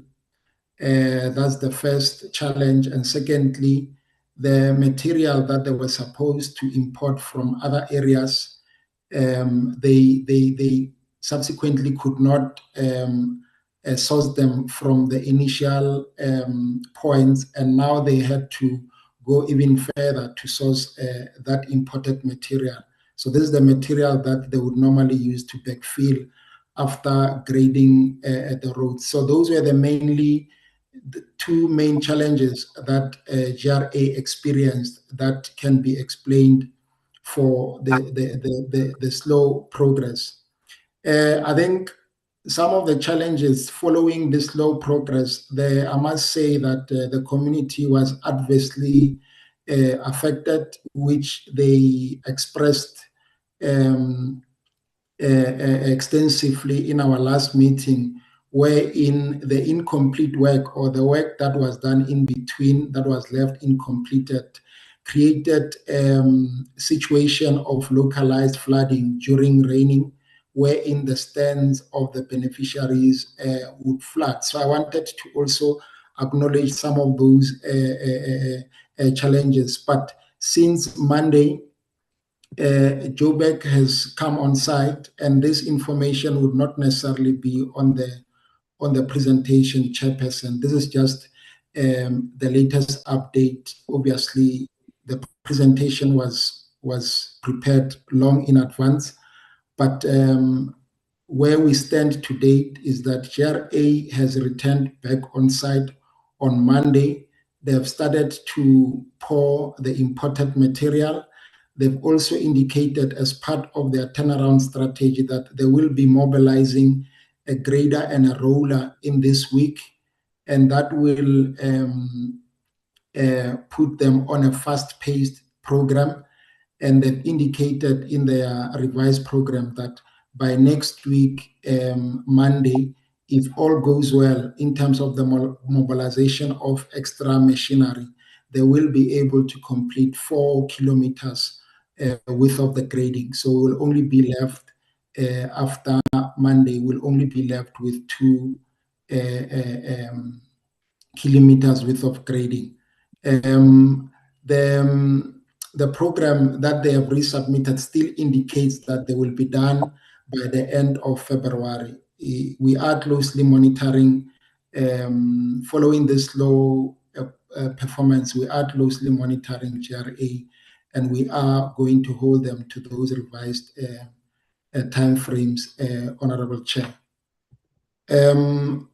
Allow me to move to the second part of my report, which will deal with the upgrading of the hall.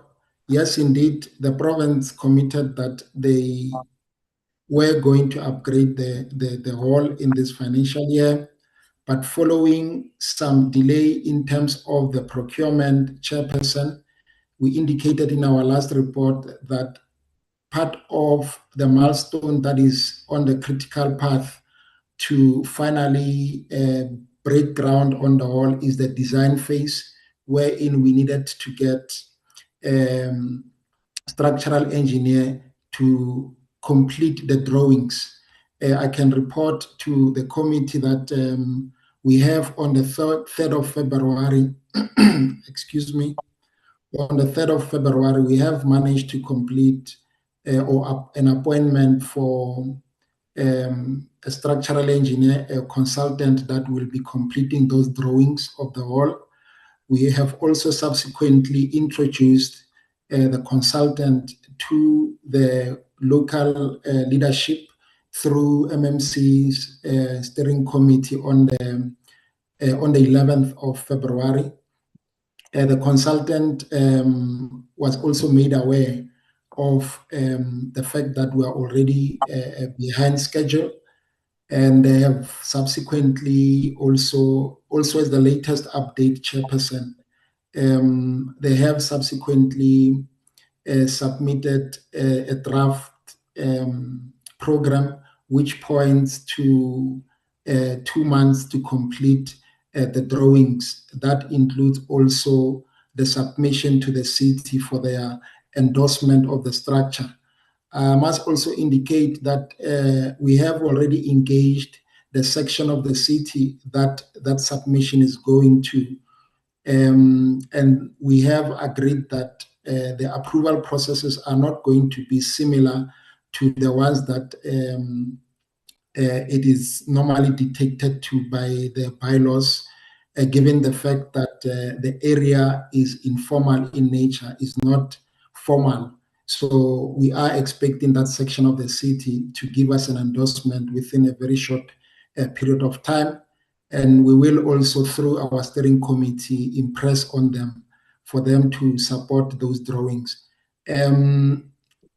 After the drawings, Chairperson, the stage that will be also important for the consultant to complete is the bill of quantities. So the bill of quantities will be used for pricing so that we can be able to appoint a contractor that will start with the actual construction of the whole, Chairperson. So I can indicate in summary that we are currently at the designing phase of the wall, which we are anticipating that it will take 2 months, after which we will be in a position to produce or finalize the drawings and a BOQ, after which we will be able to appoint a contractor. Chairperson, I think that brings me to the end of my progress, and I would like to thank you and the Honorable Committee. Thank you.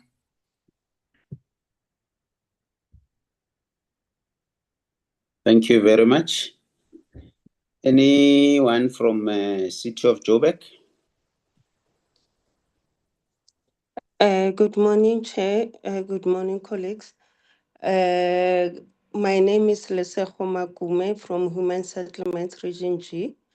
I'm representing Ms. Pumla Bafo and Ms. Lungile Mjali. They couldn't attend today due to prior commitments, Chair. Can we see your face? I'm using my phone. I don't know if I'll be able. I'll try, Chair. Okay, continue with your presentation. Can you see my face, Chair?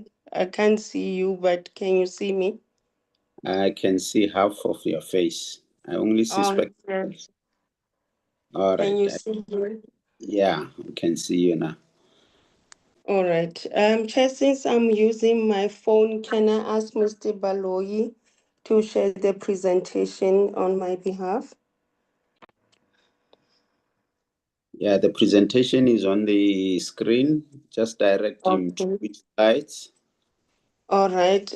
Chair, our progress will start on slide number 10. Sorry, slide number 9. Okay. Thank you once again, Chair, for the opportunity. What happened is last year we've managed to appoint MTC, which is the entity of the city, for solar high mast, Wi-Fi, and CCTV surveillance cameras. So the project scope was installation of smart poles to provide solar high powered infrastructure for the safety of the community of Slovo Park. So the project is currently in progress. They have installed 7 poles to date. They are outstanding, it's 5.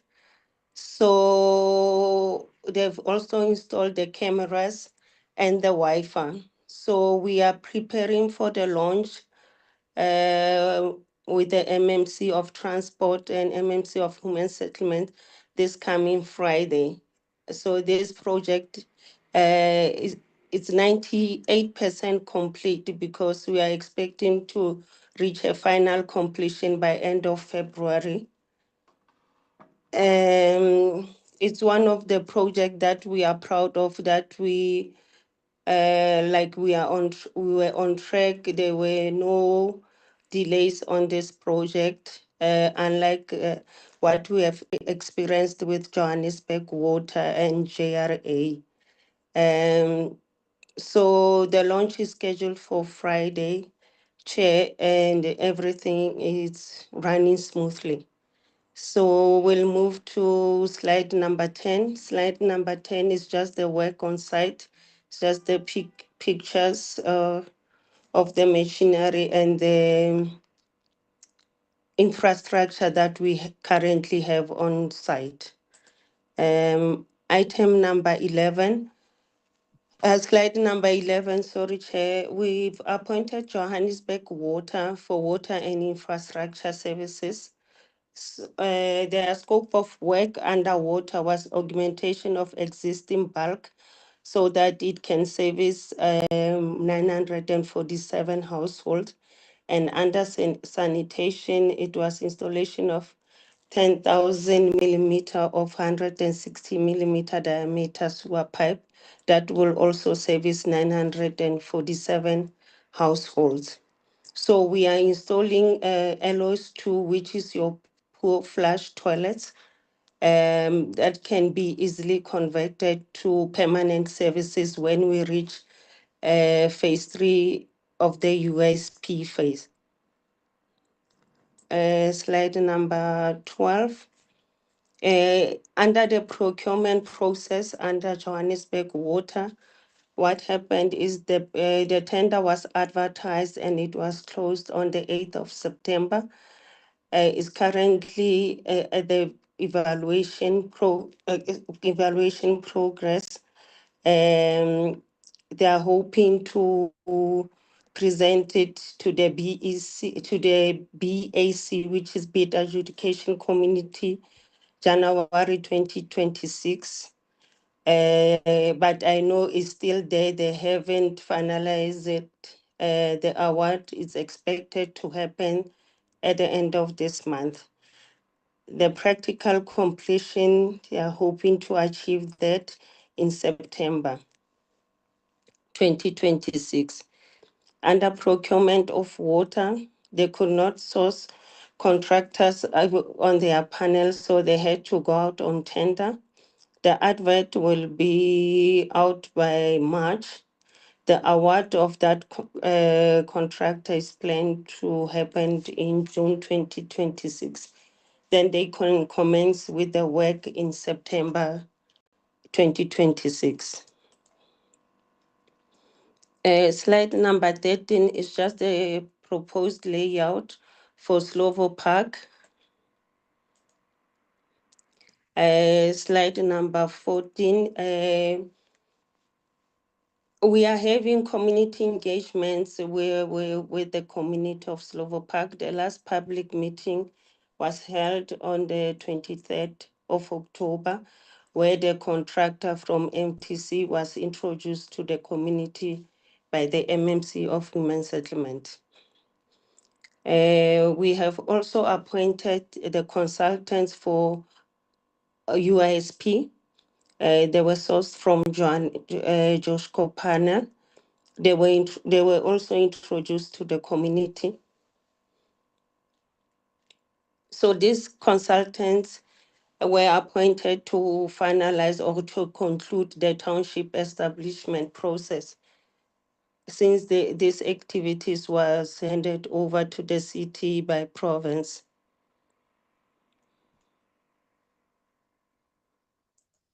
Slide number 15 is just the township establishment life cycle.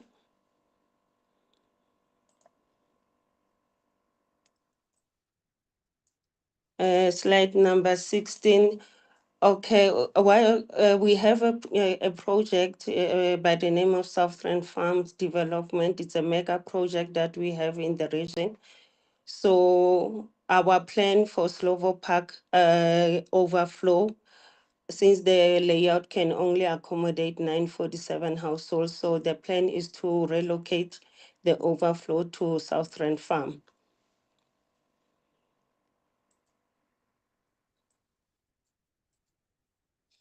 The progress under Southern Farm, we are currently working on extension. We are working on extension 54 and extension 9.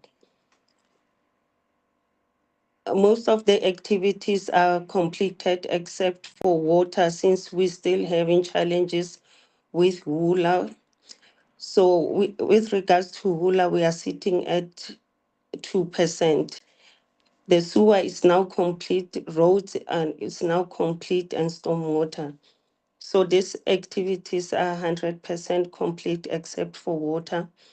The electrical bulk is also in progress. We are sitting at around 68%.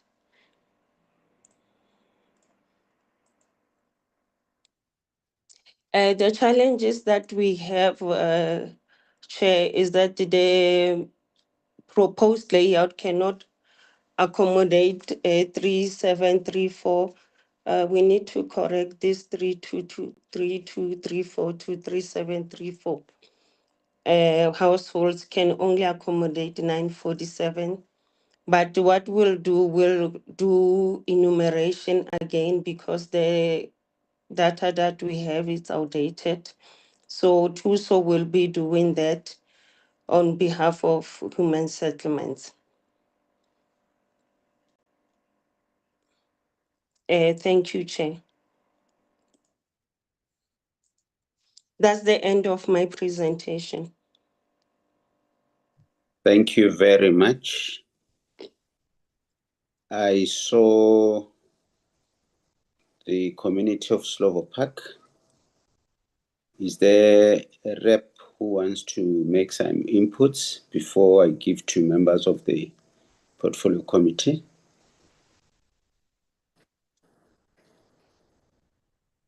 Yeah, thank you. and honorable members, head of departments, and everyone present in today's meeting. Chair, let's thank the team for allowing us to be part of these follow-up meetings to assess the work that is being done by government to the people. Yes, we might acknowledge that there is work that has been done by province, although we are very much disappointed by what GRA is doing on the ground. Really what they have been doing was not to upgrade the road, but rather to influx that particular place with water in how they are doing things. I'm sure from their presentation we have learned that there were some disagreements in regard to cooperation around the unfolding of the work. So they are doing as they please within that particular place, and they are leaving us with challenges of flooding sites, including shacks, where water can't even go, move outside of yards into the street. It then floods all the sites where they have already worked. And I can say now where we are, not even one street is done. Worried when we are told that 40% of work is done. Not even one street is done. It's just a quarter of one street that was worked on. And the material that one has to go and fetch from far away, some of the material that is within Slovo was also taken out by GRA to other programs of their own, be it clipped down on other places. After being delivered in Slovo, it was removed again to other places. In the main, when they were still not working. They only came back this Monday because we complained last week that really this is not happening. Chair, in our submission, Chair, we must agree that when you look at the time frames and timelines around Joburg water, you would realize that really people are being played here. Because what I can tell you, we had a brief meeting last week with COJ and Human Settlement Province. And what they are presenting today is new to me. That they are envisaging something around June, around September. All of those issues are new things to me. Remember the last meeting that we had with them was in October.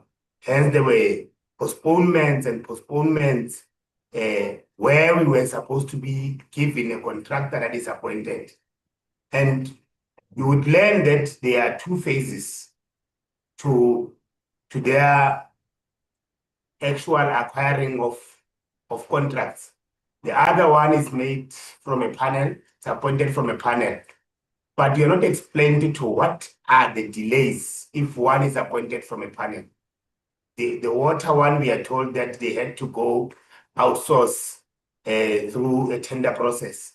Why do we have a panel that will take us 2 years to be appointed when there is a panel already of contractors from within the entity that should just be given work and start? So these are some of the issues where we are saying really we feel there is no political will still, and we are still lied to as Parliament. The third one would be the issue of now being told today. I've just learned now that the overflow land parcels of ours, it's Southern Farmer. And in our last meeting, when we were seated here with yourself, we were saying we've got identified portions of land that are signed and sealed, agreed upon within the social compact that we have signed with the municipality and province. And today, that is not talked to. we are told that we are taken elsewhere, where there is already work that's been happening for some time. And the community of Slovo Park has never been briefed around anything that has to do with that. Every time when they were presenting in Slovo Park, they were saying, we are working to appoint a contractor that will proclaim a township on land parcels that we have chosen and agreed upon. So these are some of the issues where we are saying we feel that the city is moving goalposts at all times, and they are not serious about this particular program. Hence, they would never be present to come and present here because they failed to present even last week. I can tell you that in our previous meeting last week, the brief meeting that we had, Joburg Water was not there, JRA was not there, which are entities that implement these programs they are taking to. And today, we are shown slides here when they were not there to come and explain themselves as per the delays or whatsoever challenges that they are facing. So we are now held hostage about the procurement process, which we are told that the challenges are within the procurement processes. And every time frames are being taken back and back and back and back. And that on its own, remember when all this is happening, the community is quite aware that they were expecting a contractor of sewer and water by the first week of December in 2025. So today, they are yet to know the new date. They have not been briefed. They know nothing. And we are now told here in this meeting that commencement will happen in September. It's a disgrace of how we deal with people, Chairperson and the committee. But all in all, we are still saying and repeatedly saying consequence management must then take place really in this particular processes. This year, Chair, would have 10 years. By that September, would be 10 years, 4 months with a judgment of the highest court in Gauteng, where officials feel that they can't implement because they don't want to. And we are still saying we have exhausted all spheres of government in trying to unlock this and assist government to assist us with the needs. Yes, we must acknowledge today that we've got high masts and the city is still reporting wrong things. The envisaged number is 19, although there is already 7 that are in existence now. They are working with the infrastructure of cameras and Wi-Fi, which is not yet activated, the Wi-Fi on its own. But as much as we would celebrate the fighting of crime with the cameras and the opportunities that Wi-Fi brings to young people and those that are looking for work, you would understand that in Slovo Park, there are some toilets that have got no doors. There are some toilets that the side concrete is broken and a camera now exposes when you are seated. So as much as we are celebrating, it's also another challenge, saying when you are seated in the toilet, you are even seen by Metro Police because the infrastructure of toilet is not there, which is a primary priority to us. And it's becoming a challenge where timeframes are forever moved back. It's been quite some time. So I'm asking the city today, this province, what do we celebrate in these 10 years, let alone the previous years prior to judgment? But in these 10 years where there is judgment of the court, what is it that we can pinpoint and say, really, we have achieved that has transformed a life of a Black person in Slovo Park? I thank you. Thank you very much. I think the rep from the city indicated that she's a regional manager. Yes, you are correct. She may not be able to answer for JRA. And the other one, the entity that is dealing with water and sanitation. Maybe we might need to organize a special meeting with the city together with their two entities. House Veronica, maybe you want to say something before I give to members of the committee. Oh, thank you, Chair. On the Joburg water issue, Chair, they experienced challenges in terms of procurement process. So we had to send budget confirmation before they can start with the procurement process. So we did that, but I know the letter was only sent out during December. So delays were on our side. So that's why they've started late with their procurement process. Hence, we had to reschedule the dates. They were waiting for budget confirmation. So now that is done, hence we have these new dates. I know these dates, they are new to the community, but this is what we have on the revised program from Johannesburg Water.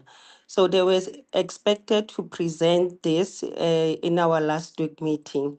So like Lerato said earlier, they couldn't attend due to prior commitments. So we'll have to discuss this with Johannesburg Water outside this meeting, Chair.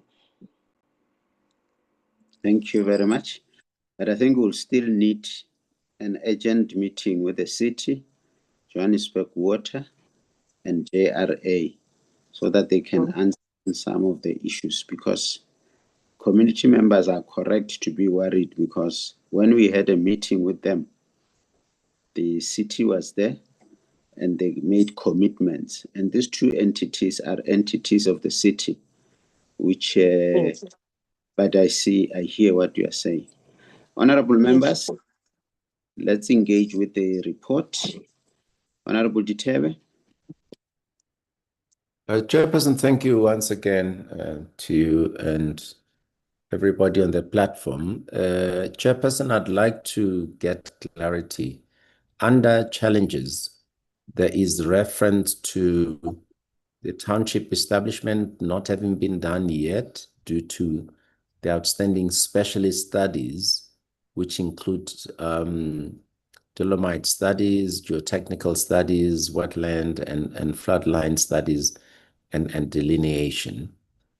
Now, my understanding is that after enumeration has been completed, even when we were in Slovo Park, a number upwards of 3,000, and this speaks, I think, to 3,234, was mentioned as the total number of households in the entire informal settlement. And that being said, Chairperson, we were informed that there will, of course, be an extra 2,000 plus households that will be accommodated in the southern farms. Now, this rather confuses me that on the one hand, as the representative from the community says, Hamas lights are there, and there was also talk of a whole range of other issues. Now, as far as I understand, should it, and God forbid, be found that this is a dolomitic area, what then will happen given the infrastructure that's now been rolled out and with much more anticipated, etc.? That's just one part that I'd like to receive clarity on. The other one, Chairperson, with regards to Joburg Water, this week or last week or so, during the briefing by the Deputy Minister of Water and Sanitation and the Mayor, about the water situation in Johannesburg, reference was made to boreholes being made available as part of the water infrastructure in informal settlements in Gauteng. Now, I'd like to know what the situation is like with regards to Slovo Park. Is there such a temporary measure that is being undertaken? Or there's going to be a bulk water supply as is normal with other established townships and so forth? And the last one, Chairperson, when we were there, we were promised that in a few weeks, the community hall will, ahead of everything else, be built. Has that been done? Thank you, Chair. Thank you very much. How's Veronica? Thank you, Chair. Chair, I'll comment on the specialist studies, which is your dolomite studies, geotechnical studies, wetland and floodline studies. Remember, province handed over the town planning process to the city to conclude. So in our engagements with province, we found out, or we rather established that these activities were not done by province. So that we had to incorporate this activity in our new scope of work. So if it happens that the area, I know the entire township is not dolomitic, but there are certain areas that are dolomitic. So if it happens that some areas are dolomitic, I know in terms of since 1936, we are allowed to build on dolomitic areas, but that will depend on the zones. I know we can only build on zone 1 and 2, and on zone 3, you can't build a formal or residential structure. You can convert it to a park or any amenity as long as it's not residential. That concludes my comment on township establishment process.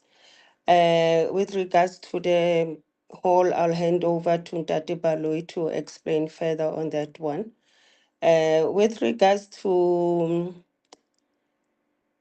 the relocation, we have identified Southern Farms because it's one of the mega projects in the region.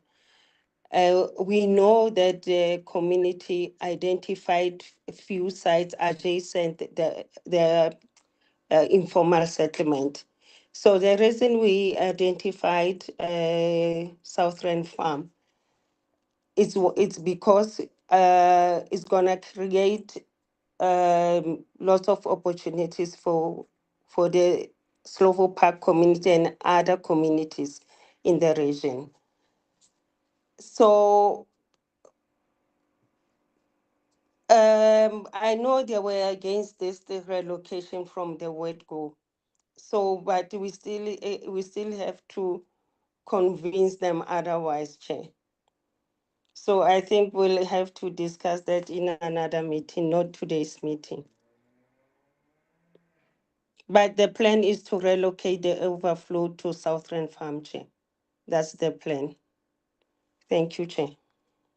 Thank you. Mr. Baloyi. Thank you, Honorable Chairperson. Thanks also for the question. Yes, in terms of the physical work on site, the work in relation to the construction of the hall has not started, but preparatory work in terms of finalizing the drawings, I have indicated in my presentation that we have appointed a consultant and have been also introduced to the community. They're expected that within 2 months, those drawings will be done, after which a BOQ will be developed together with a submission to the relevant city department. So the current work that is happening that relates to the construction of the hall is the design phase, which will produce the drawings, the BOQ. Then after we can be able to appoint a contractor. Thanks, Honorable Chair. Thank you very much. Honorable Gamede.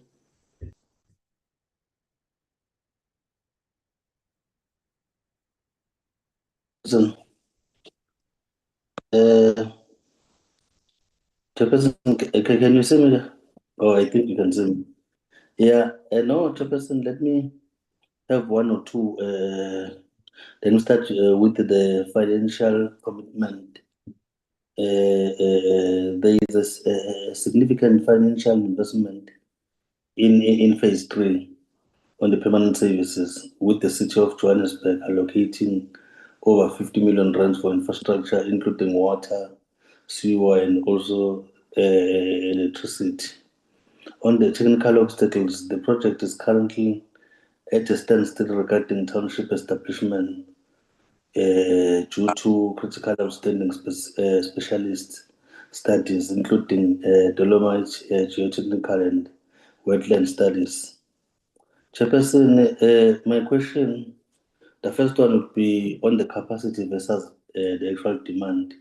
How will the department manage the social and logistical impact of the proposed draft layouts, only accommodating 947, even when they are an estimated 3,234 to 3,734 households currently in the human settlement?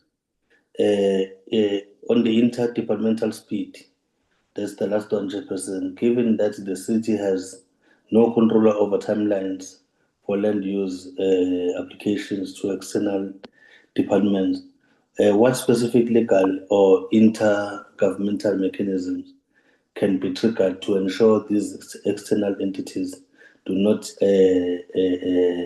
indefinitely stall the project? Thank you very much, Chairperson. Thank you. Let me start with Mr. Baloyi, Human Settlement.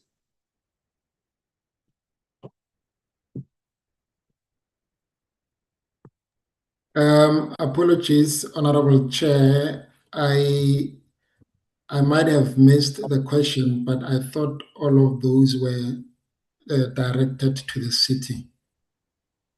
Okay. Yeah. Ms. Veronica.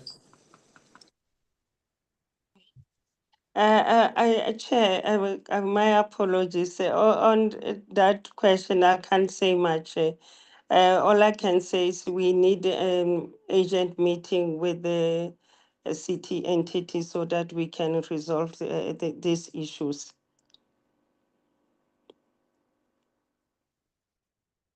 Okay. Thank Another you, Chair. You are identifying 900 and something sites, but the current Slovo Park community is about 3,000 and something families. How are you going to? Yeah. Yes, Chair. And the draft layout we received from province, it shows that the layout can only accommodate 947 households. The population or the number of households is 3734. So that's why we have identified Southern Farm for the overflow of this project. Okay. So the 947 will remain in Slovo Park. Then the 2,900 plus will have to be relocated to Southern Farm. Okay. All Thank right. you, Chair. Honorable Abada. Thank you, Chair, and thank you for the presentation. Okay, the presentation outlines phased implementation and expenditure under ISUPG, yet Slovo Park residents have endured years of promises. Can the department provide a clear, legally binding timeline with named accountable officials for each phase, and what consequent management will follow if those deadlines are missed? Your report expenditure on bulk electrification. What variable on-site progress corresponds to every rand spent, and has an independent technical audit been conducted to confirm value for money? And my last question, the relocation of excess qualifying beneficiaries to Southern Farms is presented as a solution. Is this not an admission that planning for in situ upgrading was fundamentally flawed from the outset? And how many families will effectively be displaced due to poor initial feasibility assessments? My comments: Slovo Park cannot become another case where upgrading is reduced to interim services that become permanent poverty management. And Chair, this is what happens, is that, we see the same trend where, we're supposed to be putting everything on in place, and then nothing happens. And this is where I come back to say that everything looks brilliant on paper, and that's where it stops, because the implementation process then takes so much longer to come into effect. Then the absence of firm implementation dates creates space for endless extensions, cost escalation, and political blame shifting between the province and the city.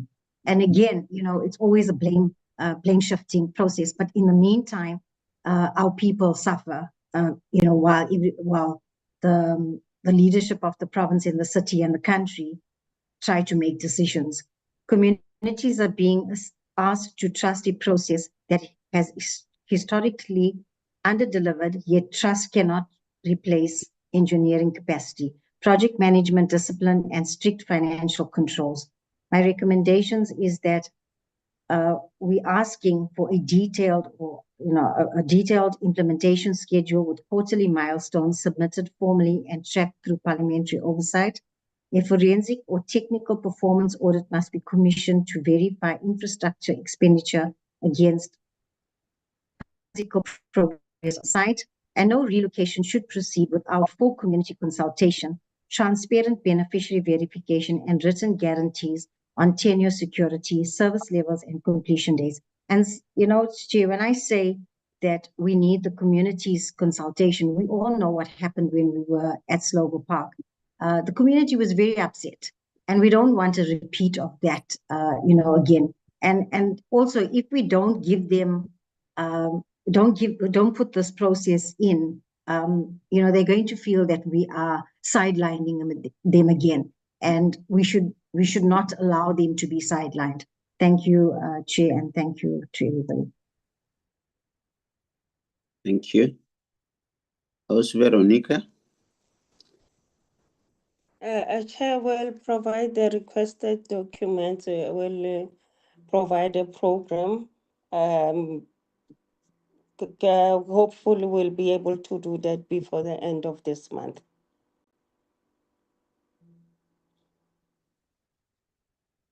Okay, I know because of your positions, you may not be able to answer Yes, Chair. a number of questions members are raising.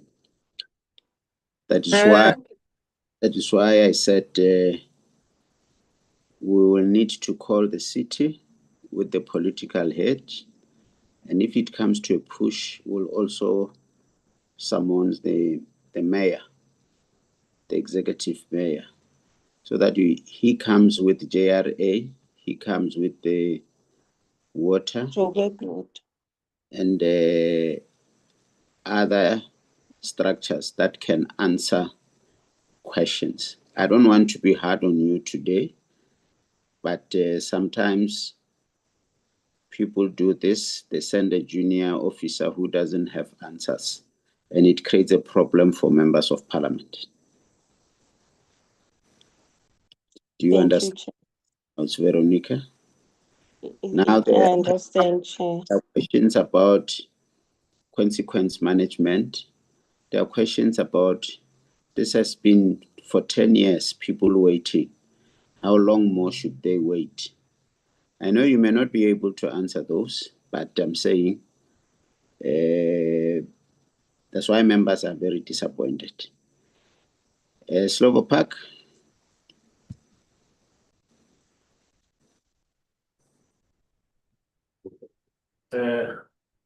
Ke lebohe ntate Sabi ya buang ke Edward Phoswa. Ke dumedise ka hare le ntlo kaofela. Chairperson man, kore mo ke teng ke bohloko. Ke bohloko. Ke maswabi ke se ke reporter e re mamelang re re utlwa moleke mo. Ka di 18 February 2025 re buile the same thing. Ka di 17 October 2025 re buile the same thing. Ha le tsa oversight ke sitho Slovo bank. Hona na wa ntse re tshwa ba ntse ba postpone di date. Re renga batho be le gore ba tshwere ke bo di asthma ka toilet tse le gore ntate se bula kena ka ga yona ga o kenya ka ga toilet no sa kgone go bua o na le MC English ba baso go gone le utlwa go ka nnete mo go wa toilet o jwa batho ba nne ba tswelle pele ba safare re na le official tse sa etse mosebetsi ke botsitse potso ka re ka di consequences tsa motho a tlang mo a tlo di kota maka ke Desirability before re fitla mona re thotse report ka di phone ga ba tlo hlaya batho bana ba tlo tla setofela ba le ba teng ona mo ba ileng teng o gutlo re la Desirable batho ba sebetse ne ke bona ka re ga ba hlola lona le parliament ka ofela ba sa kgone hore ba respecte lona ke jwa bana gona re enjwa ha ntse re nna ka lela go lona go sena action e going against board batho ba sa fara mo go ntete batho ba hloka gana ke toilet tsena le le tlola tsona ga le bontsha tsona ga tsamaya le lona pula di yana hona jole tje ke mathata batho ba kenetswe ke metsi je re di report tse ba bua ka tsona a se tsona ke maaka nnete seabe little ta romella motho last time ka 17 October la re a sa tseng a tata to sheba vinga ka di meeting hore di tax team tsa rona le no a so di report motho le rena mo romella le go a tla kgona hore ntho re e bua a e report o nna ta bona go bua nne batho ba sa fara for how many years ke ba ba ka ba temeleng basho yes ke nnete ha must like di kene ntse di kena ba busy ka tsona priority ne re bua ka yona le water and sanitation di date di tswile ka ofela ba taste ba entse di date di tse di tshintshang jalo batho ba ntse ba sa depending ba ntse ba sa kgole bon kgolo ba ne ke le bontsha bona ka public meeting ha ne le teng 17 October ba ntse ba tswela ba kule ke re ba kule le ba bone ka mahlo ona na hana ke ba ba kule ke toilet tse ba tla nne ba dule mo lo ba kule jalo fitlela nna ka batho ba dutse ka di PhD tsa bona ka ga di office ba sa tsebe practically rona philo mtabe ka toilet ya mokoti a dule ho yona itlo go jwa that is why ba sa go ba sena pele o fila le rona bohloko ba motho a sa fara yang a bo fitle pele tsa bona re a go ba portfolio committee ena ha ebe agent intervention ha ba tla ka ofela di MD jo be go thabe ba be teng mayor ba be teng ka ofela because jwale batho bona ba kombana pele the last tax meeting ya rona on Wednesday last week JRA mesata jo be go teng mesata mo MMC manukisi ba baso le ena ba tshwa ikarabelare le ba bang tamele ba ikarabelana ke kgatetse ba ya hloya ka hodimo molebe o tilwa kana mine mo ba ba sabotashana and of which it is true ntshwantse ba yetsa di no meeting tsa lona o bona ke ba batla ha ona ya tlilena ka ba o na le lebaka la go ile kae go tsebile re se ke phone tsa rona di a founela ga a tseba thona ba balile ba ha ba tlo tla meeting ena ke nnete ke ba ha batla so re etsa jwang portfolio committee please assist batho ba sa fara mo tswang teng batho bana ba se ba di ba hloka hope even ko parliament ena la ka ba ka ipeta la ka ba ya di minutes wa recording tlo the same time re bua tsa repeat ena ka e bua ka plus chaba ha ba sana ho putle batho ba bangata ka tsho ga re tswa even ko re di office tse ngata even former president Thabo Mbeki se re tswa ka macho ena gane kwa ka ba ga tsho a mo spa sondo ba tswa mo ka je bule na dintho a tshwetsa hale so re lo re ba le no tso ba lebeletse karabo go bona report gona e reng parliament batho ntwe ba tlang ke water and sanitation now se gate tse ke di postponement tse ba di etsang committee please assist ke lebo chair maybe just in addition chair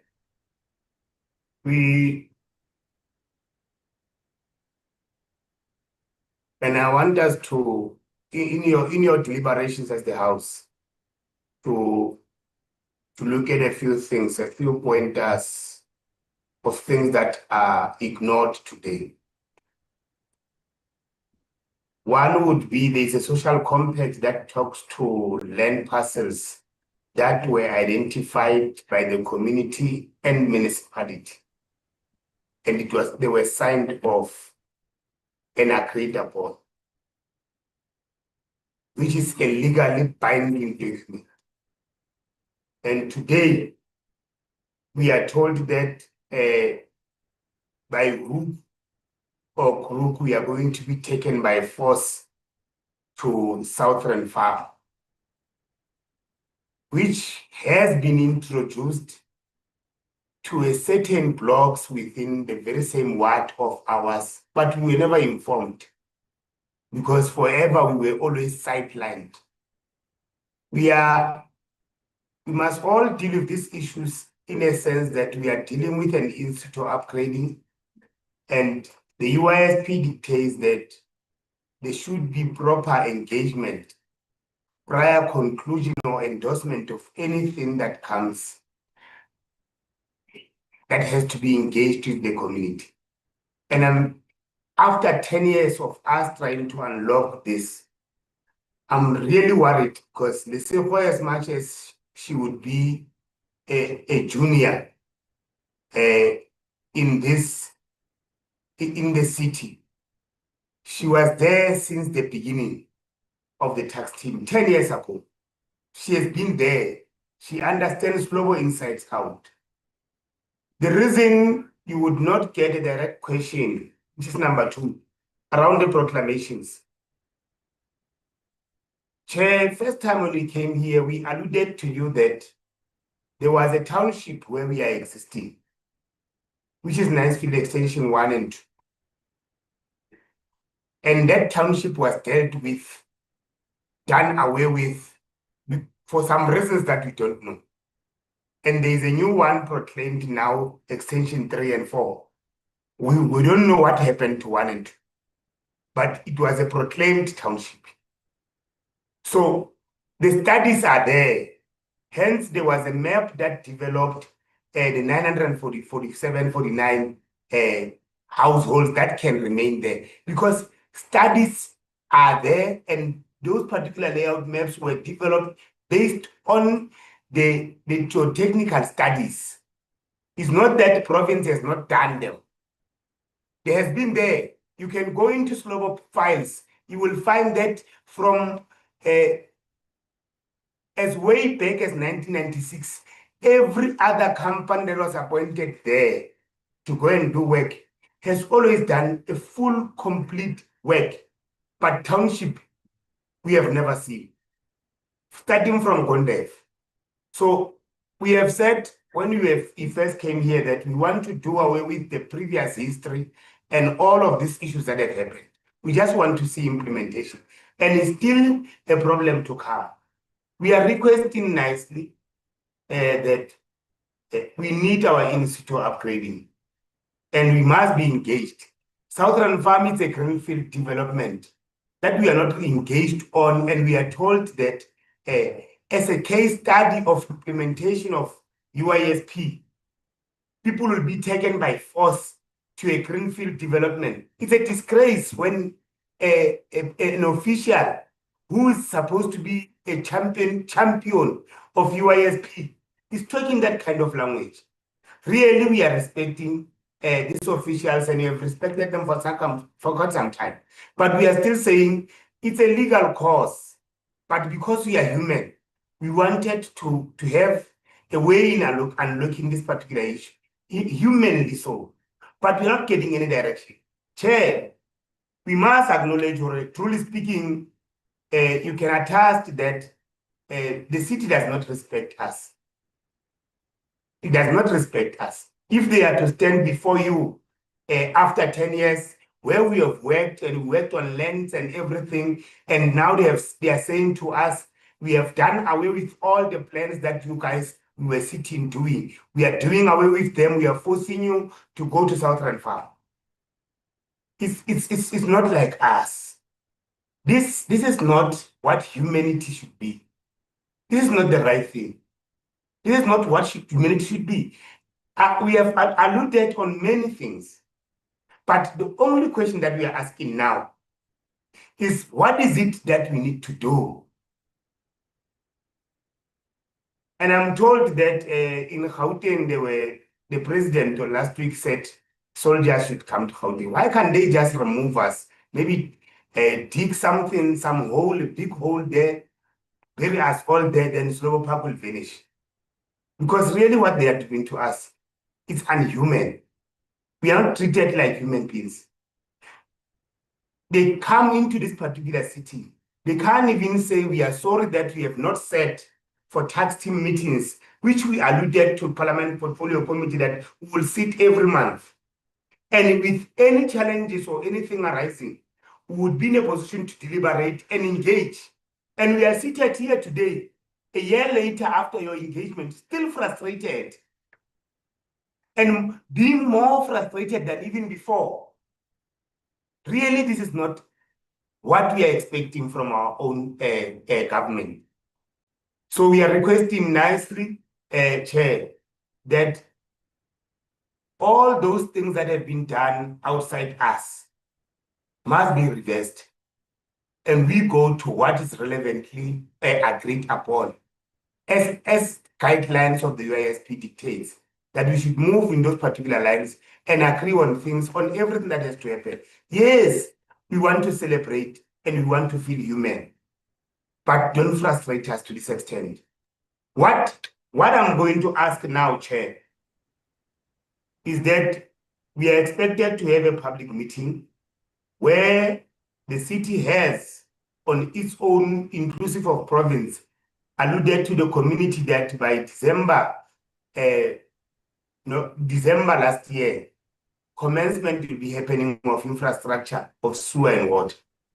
And we are expected to have an opening meeting. Now, what do we say to this community? And within this particular spheres of government, who's coming to come and tell the community that we did not write a letter to assurance of finances? Hence, there are delays. Whose responsibility was that?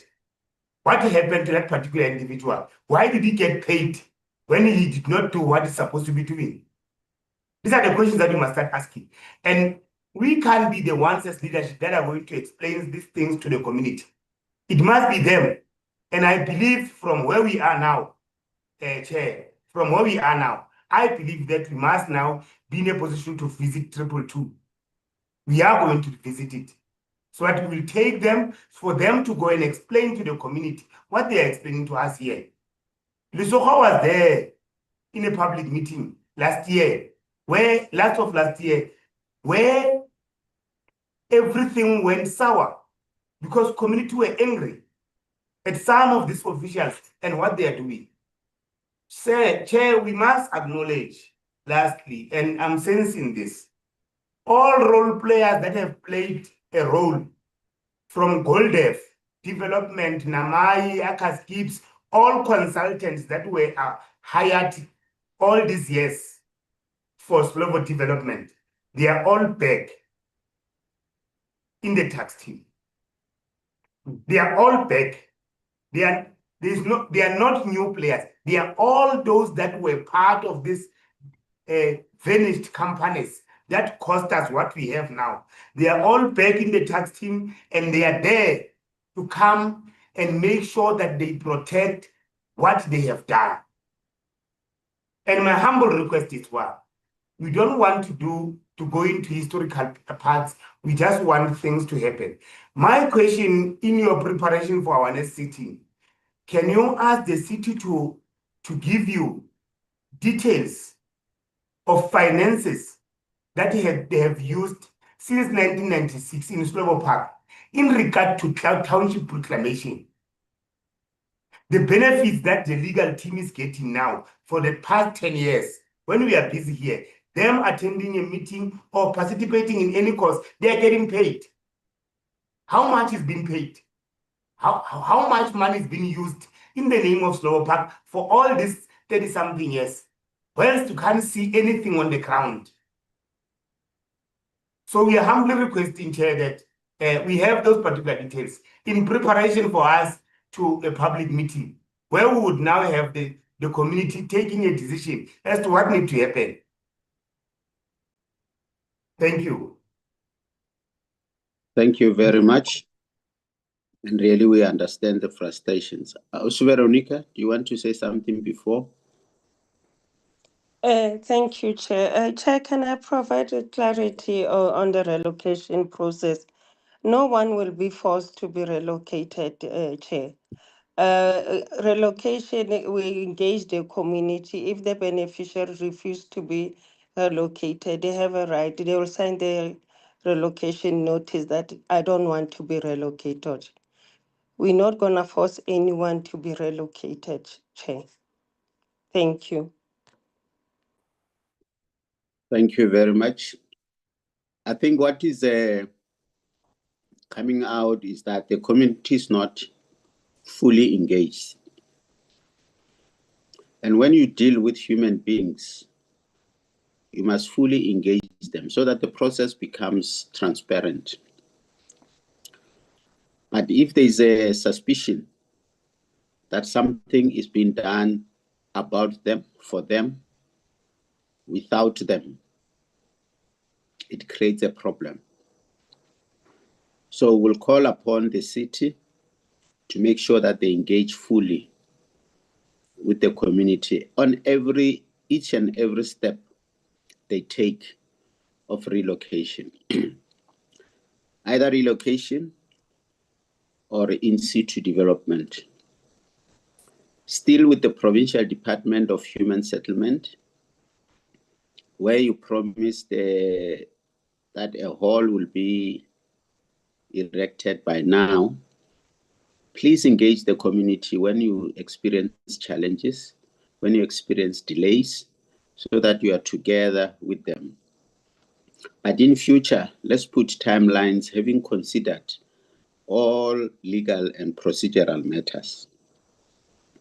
I think the community just says, please engage us. But like I said, we will convene another meeting where we'll require the city, GRA, and water to be part of the meeting. And if it comes to a push, we'll also call upon the executive mayor. But we will also escalate the matter until it reaches the office of the president. Because indeed, like there was a complaint that old people's dignity is compromised in terms of sanitation and water. I see the hand of Honorable Duterte.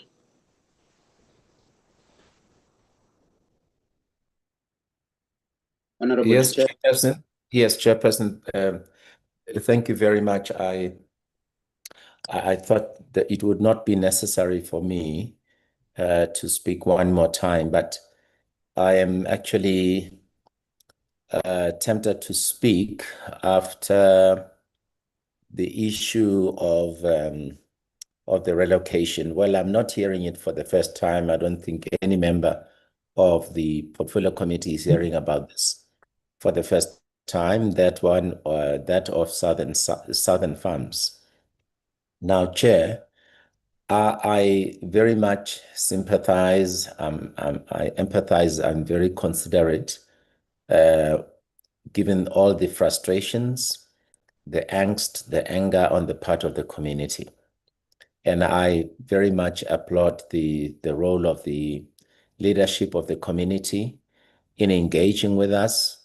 They sent also communication to me before this meeting, and I'm happy, Chair, that you have heeded that request for them to be present here, because I actually did promise them that something will be done about this, and here they are in the meeting. The point that I'm making, Chairperson, is that the task of leadership is to inspire, is to lead, is to deliver. Now, you can understand with more than 30 years, more than 3 decades of people being where they are, to the extent that ours is a constitution that enshrines, among others, socioeconomic rights, such as what is provided for in Section 26 of the Constitution, and it being within Chapter 2 of the Bill of Rights.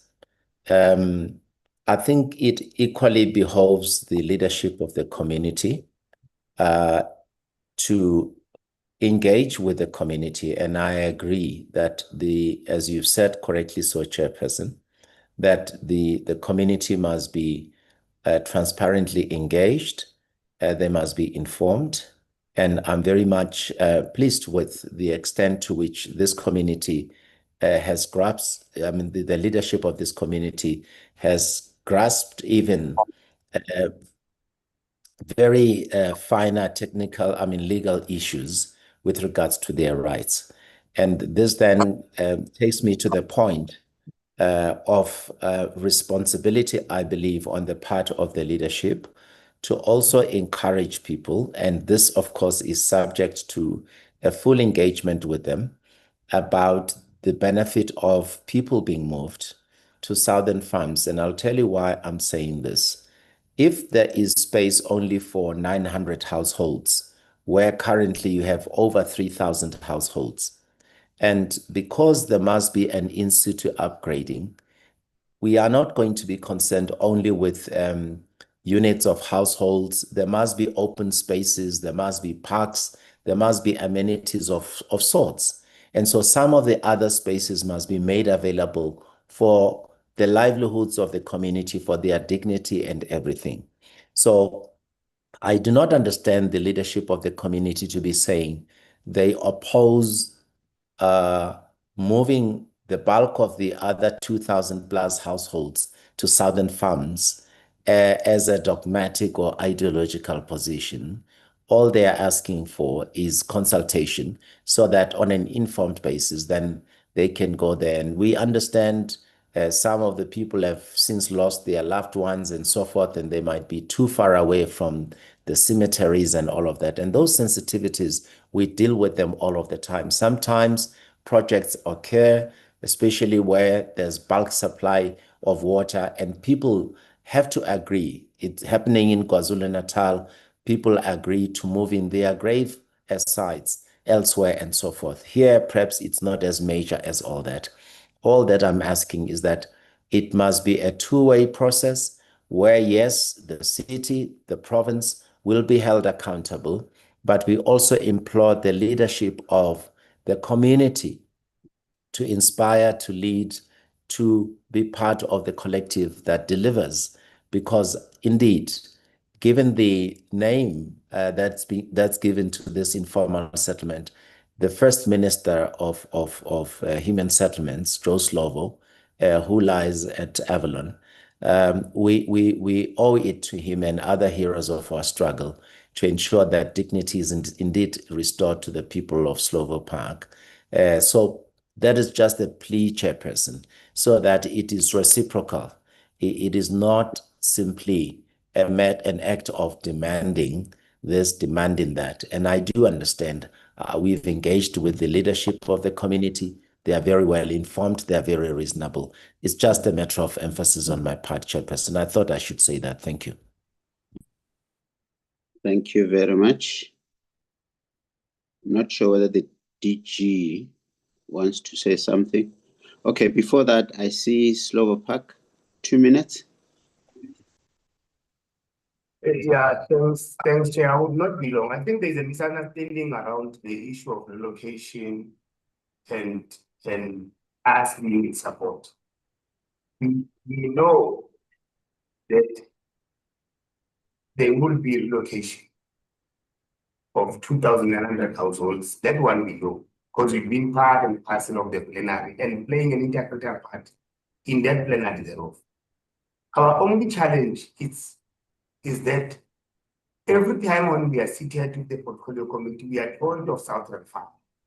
But when we are seated by ourselves and the city, we are told of our land parcels that we identified, that we are going to accommodate the 2,900 households. So that's the difference of the engagement here. In saying we have never been against the relocation, and the community thereof has never been against the relocation. But there are land parcels for Southern Farm that were identified and agreed upon. And every time when we speak here, with yourself as portfolio committee. They are not mentioned, but they are signed in our declaration document of social content. They are signed off as relocation land parcels for Slovo. They are signed off. And every time we are told of South Africa, which we have never been engaged on, either holistically as a greenfield development there, locally, or in our common meeting. We have never been engaged on anything that to do with South Africa. So that's our main concern in saying, where are these things happening? Where are these things happening? Because the last time we ended up going to court was because we were being relocated by force to Unity, which is now the very same thing. When you are saying one would have to sign a declaration letter as to whether he's agreeing or disagreeing, that means an official still doesn't understand UISP. It's really a disgraceful thing. If you are unbreaking UISP and you're saying you're taking that particular conduct, and one will have to declare as to whether he's moving or not, where you want to take it, where they make it on your own, without consulting, without engaging. Whereas things that we have engaged on, agreed upon, have turned around somewhere in the body. That's our main argument, leadership, in saying, engage us. Let us understand how we move from this one to the other one. But these are part of things that they are doing in delaying tactics. As we speak now, when you talk of Southern Farm is stigmatized. Been closed for more than 3 months now, and we are told of Southern Farm. Whereas we have a process where we are proclaiming certain townships for ourselves, which are already townships. And now we are dedicated to something else. We are told of something else. So we must go thoroughly with this historical part and what we have agreed upon when we get where we don't know as leadership or as the community and only municipality. That's our main concern. So we know people have to be protected, but not this way. They are human. They are not just animals from one tribe to the next. Thank you. Thank you very much. I think the concern is very much in order. Let there be serious consultation. And if there are challenges, let's continue with consultation so that we find one another. We may not agree with one another 100%, but let that be engaged and with thorough consultation. I'm still emphasizing the way forward, that we'll have a meeting where we'll need decision makers together with the community leadership so that we engage thoroughly on this one. DJ, do you want to say something? Reverend, thank you very much. And we too have been following on the matter of Slovo for some time. And after the committee had also raised the matter with us, we had sought in our bilateral with the COJ to raise the matter and also to bring it within the presidential working group in this regard. And I wish to then say, Chair, that we had received a report that says that basically we're involved in the troubleshooting process of trying to get the program moving forward, and that the parts we human settlements are responsible for relative to our grant allocation to the COJ, that those parts find resonance with progress on the ground.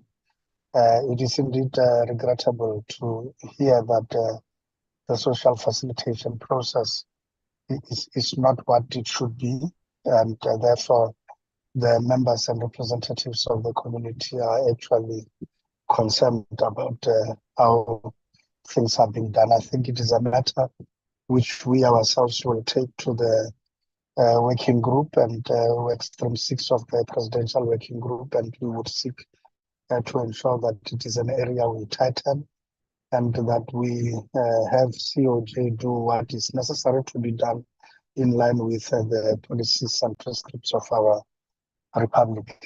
And consequently, we do undertake that whenever the committee wishes to make a follow-up and to convene a meeting of decision makers, that we as the National Department, we will avail ourselves and also encourage both province and city to do likewise and avail themselves for such an important interventionist meeting. Thank you very much, Chair. Thank you very much, DG. I think we've developed a way forward, and that information from the DG also assists us. Let us walk together in this journey until we make sure that our people are getting what they are supposed to get in terms of services and their dignity being restored. Thanks very much. We'll convene that meeting, Secretary. If we can look at our program so that we convene that meeting with where we will invite decision makers, because I can hear that as Veronica may not be able to commit to some of the things that we need here. Thanks very much. Thanks very much, our visitors. I think the next item is minutes. We can release you. Only members of the committee can remain to deal with the minutes. Am I correct, Secretary? Yeah, Chairperson, we don't have minutes today. It's closure after this. The minutes will be next week, Chair. Okay. Thanks very much, Secretary. Let me officially thank everybody, the community of Slovo Park, the National Department of Human Settlement, as led by the Minister and the Deputy, who have requested for early departure, the DG and your team, representatives of the Department of Human Settlement Northwest, Human Settlement Gauteng, DID Gauteng, Health Gauteng, and City of Tshwane. We really want to thank you very much for honoring the meeting. Honorable members, thanks very much. Our secretary and your staff, thanks very much. I think if there is no any other item, but let me release just for 5 minutes. I know it's not on the agenda for secretary just to brief committee about something, but let me release all our visitors. Only members remain. Secretary, is there something, there's something you can brief the committee about study tour? Okay, thanks, Chairperson. The study tour, Chairperson, is still on, and the arrangements are almost done. The draft program is available with only few meetings that still need to be confirmed. So far, I'm told also that the SNT has been paid, so members must not think that is something else. It's an SNT that is going to be used in Brazil, or that you need to keep for later use, not now, so that you don't feel stranded in Brazil. Chair, on that note, I think for now, there is nothing else, and I think I can share the draft program with members at this point, if you agree, Chair. Thank you. You can send it on the group. I can send, Chair, to the Brazil group, Chair. Yes. Okay. All right. Thanks very much. I think any question might be directed to the secretary. The meeting stand adjourned. Thank you very much. Thank you, Chairperson. Thanks, Chair. Thank you. Thank you, Chair. Bye. Long live the chair. Bye. Are you sorted, Myembane? Hey, Myembane, how are you? I'm okay, Chief Man. How are you? Are you still surviving? I'm not surviving. I'm living. You look like a surviving person. It's your opinion, and you're entitled to it. I won't argue against. As you can see, I'm alive, not surviving. Can you see how handsome I've been? 2026. I can see.